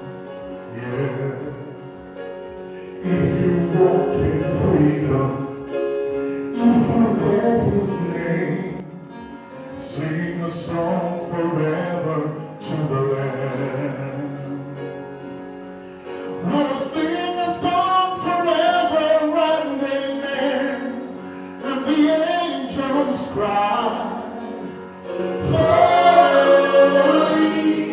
all creation rise, holy, you are lifted high, holy, holy forever. We are people sing, to the King of Kings. Holy, you will always be. Holy, holy forever. Jesus, your name is the highest. Your name is the greatest. Your name, it stands above them all. Above all thrones and dominions, all powers and positions, your name stands above them all. Jesus, your name is the highest. Your name is the greatest. Your name, it stands above them all. Above all thrones and dominions, all powers and positions, your name, it stands above them all. And the angels cry, holy, all creation cries, holy, you are lifted high, holy,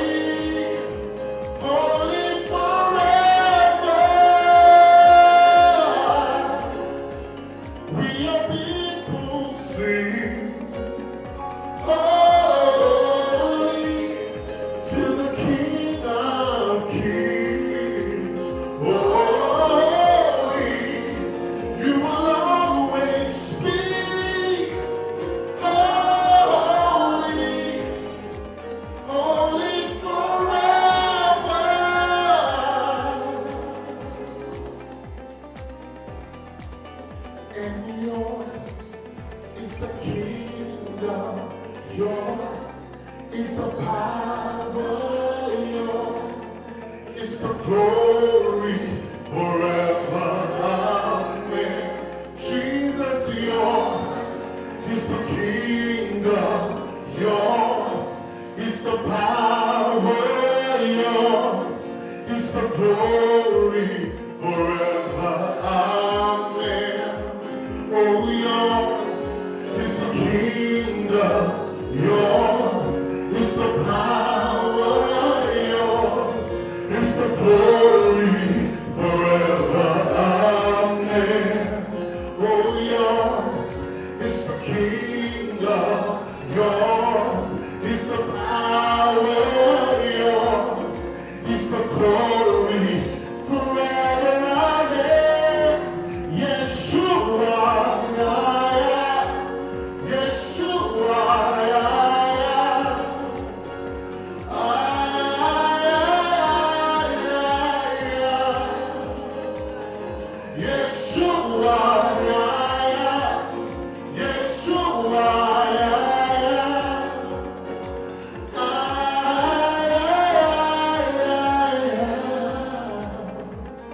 God, we worship you. Oh God, we honor you. Oh, we lay our lives before you. We lay our hearts before you. There's no future without you, God. There's no purpose outside of you. There's no purpose outside of you. There's no purpose outside of you. Oh, where you lead, we will follow. Oh, where you lead, we will follow. Where you lead, we will follow. Where you lead, we will follow. And the angels cry, holy, all creation cries, holy, you are lifted high, holy, holy forever. We are people sing, holy, to the King of Kings. Holy, you will always be.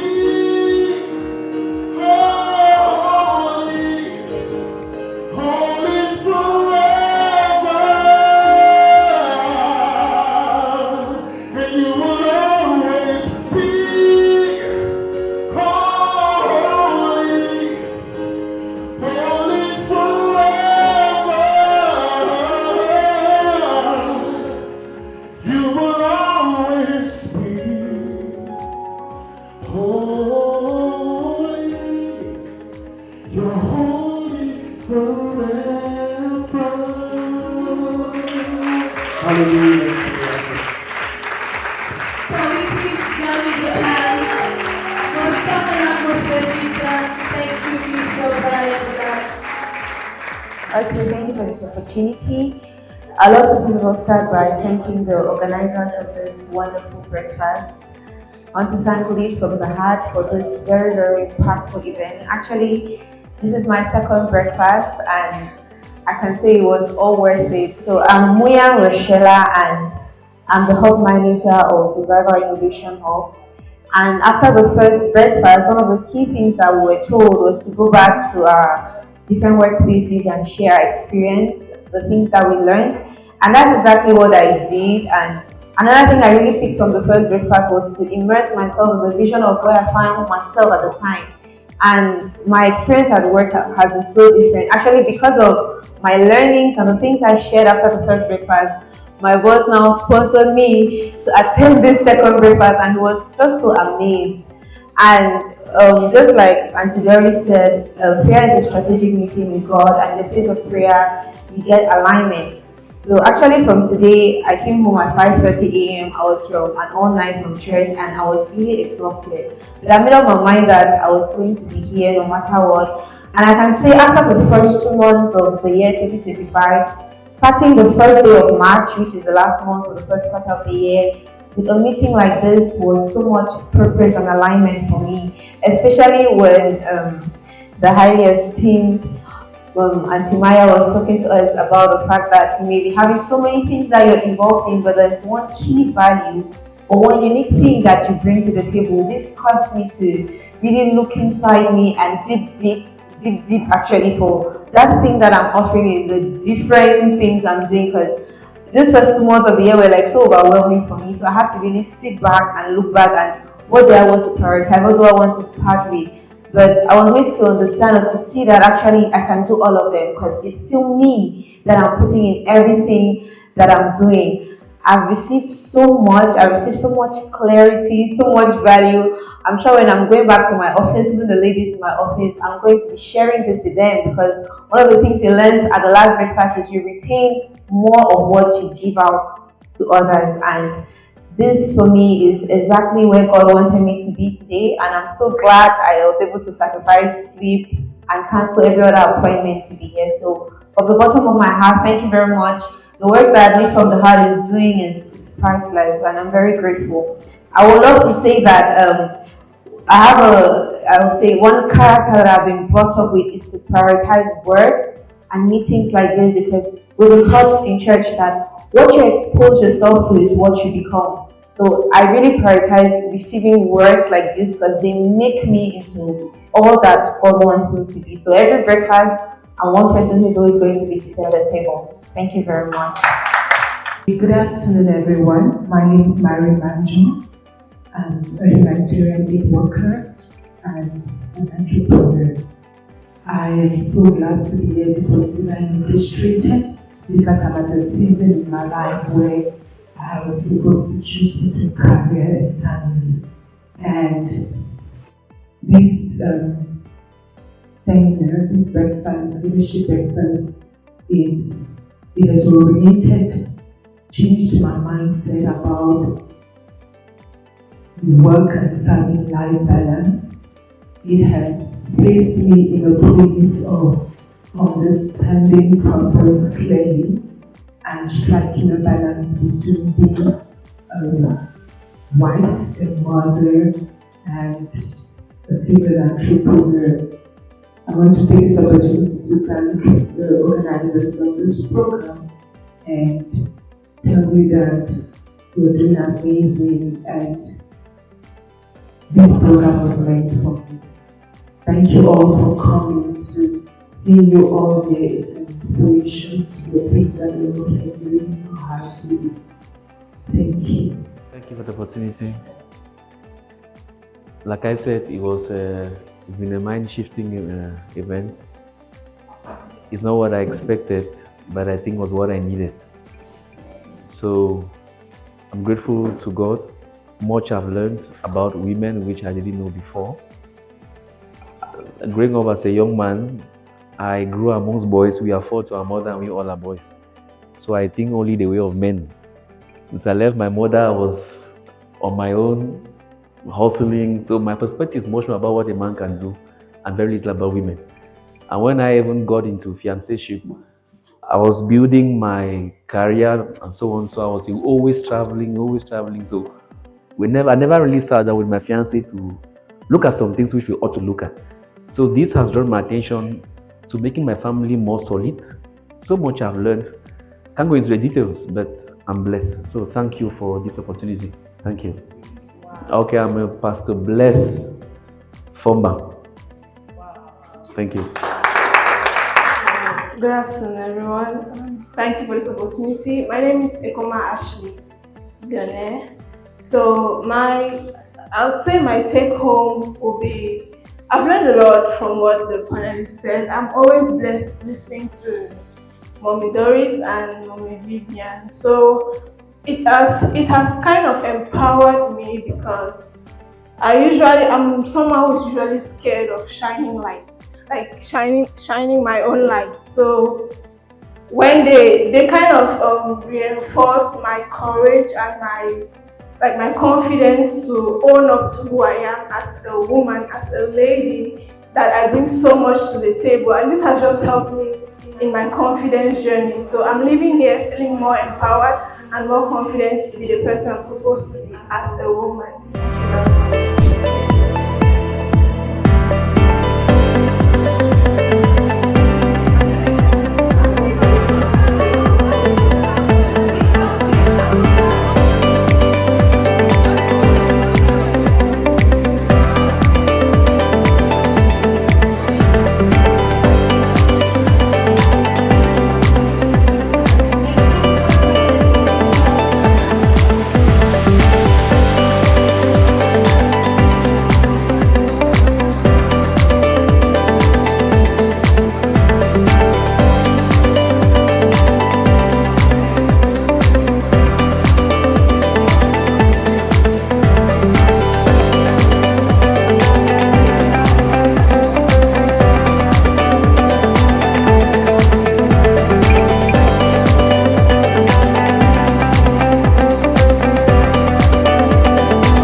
Audio